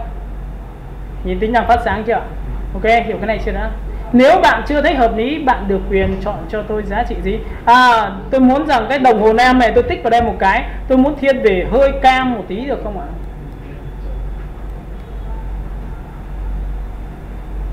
Có nhiều người thích cam, trông nó ấm cúng chẳng hạn. Ok, chẳng hạn như thế, tôi tích vào đây tôi sẽ thiên về hơi ghi được không ạ? Được chưa? Rồi ok, nhìn không ạ? Và cái background nó được quyền thử rất nhiều phương án khác. Tôi ấn vào Ctrl O, tôi sẽ chọn vào vị trí đó là background, tôi kéo xuống, tôi có một cái background màu đen trông rất là hấp dẫn so với những cái đây nha. Tôi cho bạn xem những cái tính năng về hòa trộn của chúng ta nó có thể làm được như này. Ví dụ đây, background thì tôi đã có sẵn rồi, nhưng mà tôi chỉ việc thay vào cho các bạn xem thôi. Đây, tôi sẽ mở hai cái này cho các bạn xem. Nhìn này chưa? Đây là một cái background rất hợp với đàn ông. Tôi ấn vào Ctrl A, chọn hết, Ctrl C copy và tôi tắt bỏ cái này đi. Tôi thay cái background đấy bằng background này, bởi vì nó có những cái khu tối để cho các bạn dễ nhìn, đúng không ạ? Đây, chúng ta sẽ phải tắt bỏ một số cái thuộc tính của cái này đi, bởi vì nó quá nhiều chi tiết. Cái da rắn này cũng đẹp đấy, nhưng mà tôi sẽ dùng cho một dịp khác cho các bạn xem, bởi vì hôm nay chúng ta không thể nhiều kỹ thuật được như vậy được. Nhìn nhá, nhìn này chưa? Chuột phải vào background có phải D6 không? Ctrl V ăn ngay. Các bạn có thấy không? Nó đủ độ tối để nó làm được cái biểu tượng này. Chúng ta sẽ thu nhỏ xuống, chúng ta đặt vào đây. Và nhớ này, đặt trầm lên như này. Bạn biết tại sao tôi dịch chuyển đến tầm lên này không ạ? Bởi vì nó khu vực này là khu vực để nó tối để nó nhìn được chữ. Hiểu cái này chưa đã? Rồi enter xuống, xong chưa? Thì hiểu cái tính năng background chưa? Nhưng background này vẫn bị làm sao? Bị tranh chấp thì tôi chỉ cần chọn vào đây này. bỏ cái thuộc tính này nhá, chọn này, hòa trộn này. Ví dụ chúng ta hòa trộn một tí, ví dụ tôi chọn vào đây. Các bạn có thấy là xanh không ạ? Short line, nhìn thấy short line chưa? Overlay này, Ctrl G thêm một độ nữa nhá, Ctrl G một độ nữa nó sẽ sáng này. Đây ạ. Thôi được rồi, để tầm như này nhá, cho các bạn thôi, hoặc là các bạn để nguyên lại cho tôi như này, được chưa? Thấy background nhá. Tiếp theo này, các bạn có thể được quyền nhấn nhé một vài cái vị trí, chứ có thể làm cho nó ánh sáng hay sao gì đó thì tùy theo tính chất của các bạn. Vừa rồi tôi có để cho các bạn một cái biểu tượng ngoài cùng như thế này, nhưng sau này là gọi là không phải cái gì chúng ta cũng đưa hết vào nhá. Ctrl A, Ctrl C, sau đó thì sang file thiết kế Ctrl V. Các bạn có nhìn thấy cái này của tôi chưa? Với cái này thì các bạn chỉ cần chọn vào đây và chúng ta chọn vào giá trị hòa trộn như này. Em nhìn thấy ánh nắng hay chiếu vào chưa? Có nghĩa là sau này cái tính năng này mình có thể làm được hơn như này. Nhưng với cái như này thì các bạn sẽ làm được ra một sản phẩm đồng hồ được như này rồi. Ok, với cái background này tôi đã làm xong một bản thiết kế cho các bạn từ A đến Z. Và với tính năng này về nhà các bạn sẽ phải làm cho tôi cái liên quan đến giày của nam giới này, áo vest này. Các bạn nhìn này, chuột phải chọn vào thằng này đúng không? Làm cho nó chọn vào document, chọn vào download, trong đây có vest luôn. Tại vì tôi đã đi kiếm rồi nha, nhìn đồng hồ nhiều chưa? Vest nam, vest nếp các thứ là có hết. Đấy, sau này mọi người cứ đi kiếm về là ổn thôi. Đâu rồi chúng ta sẽ chọn một thằng nha. Vest nam, vest nếp các thứ có này. Bạn có thể chọn một cái người như thế này, rồi các bạn có thể chọn vào đây. Thay đi, Ctrl A chọn hết, Ctrl C copy, sau tắt bỏ cái này đi. Sau đó chuột phải vào chính thằng người nhá, nhìn này. Các bạn chỉ cần chuột phải vào đúng thằng người, F7 này. Chúng ta sẽ chuột phải chọn vào thằng người, sau đó ấn vào Ctrl V.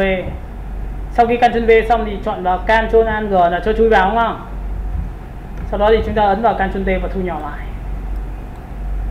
Thay thế thằng đấy luôn.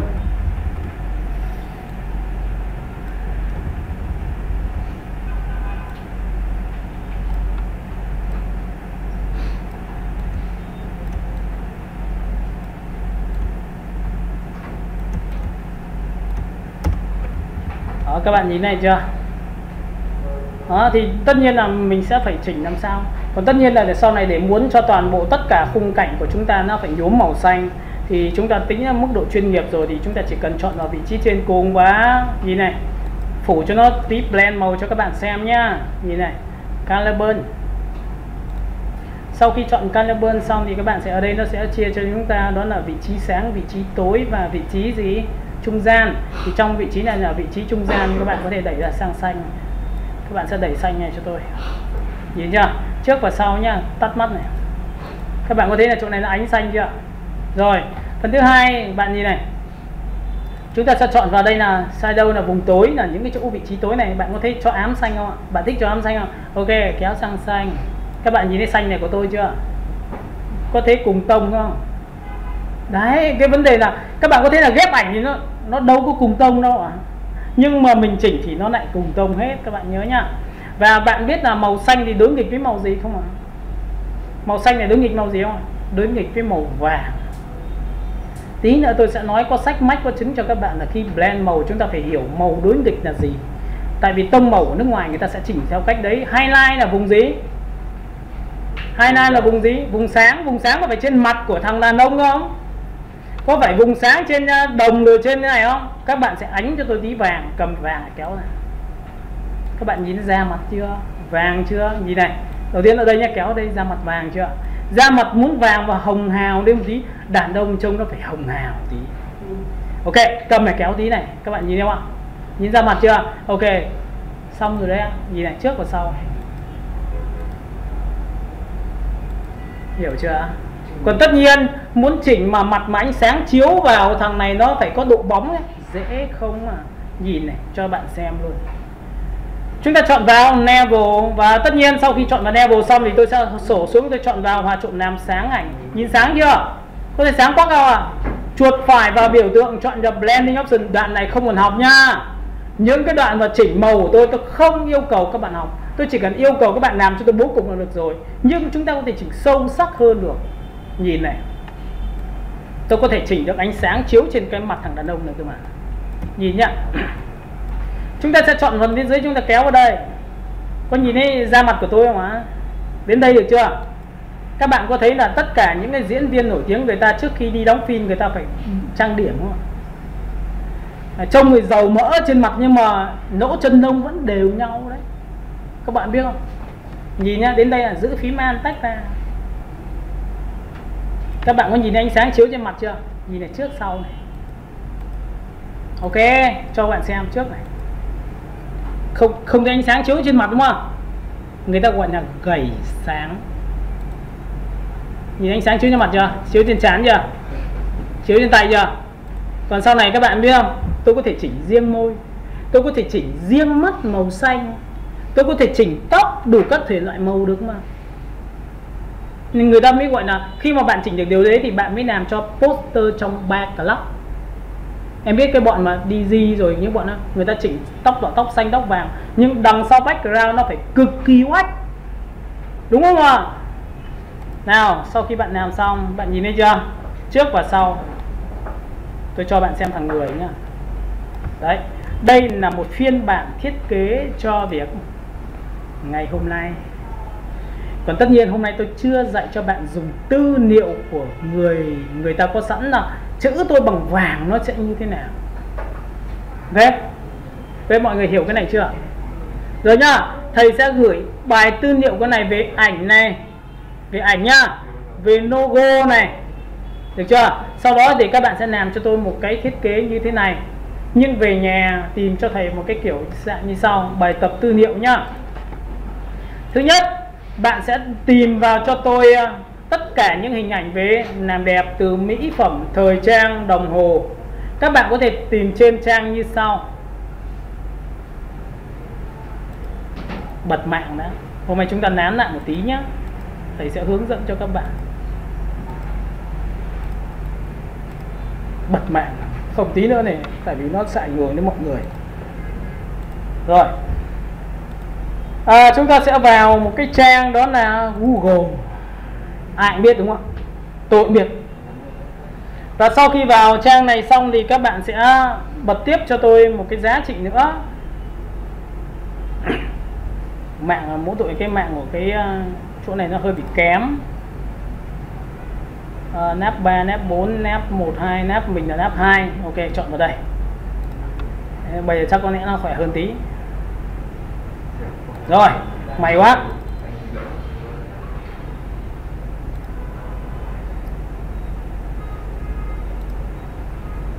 Rồi ok, chúng ta sẽ chọn vào một cái bật đấy, bật mãi không lên rồi. Rồi chúng ta stop cái này đã.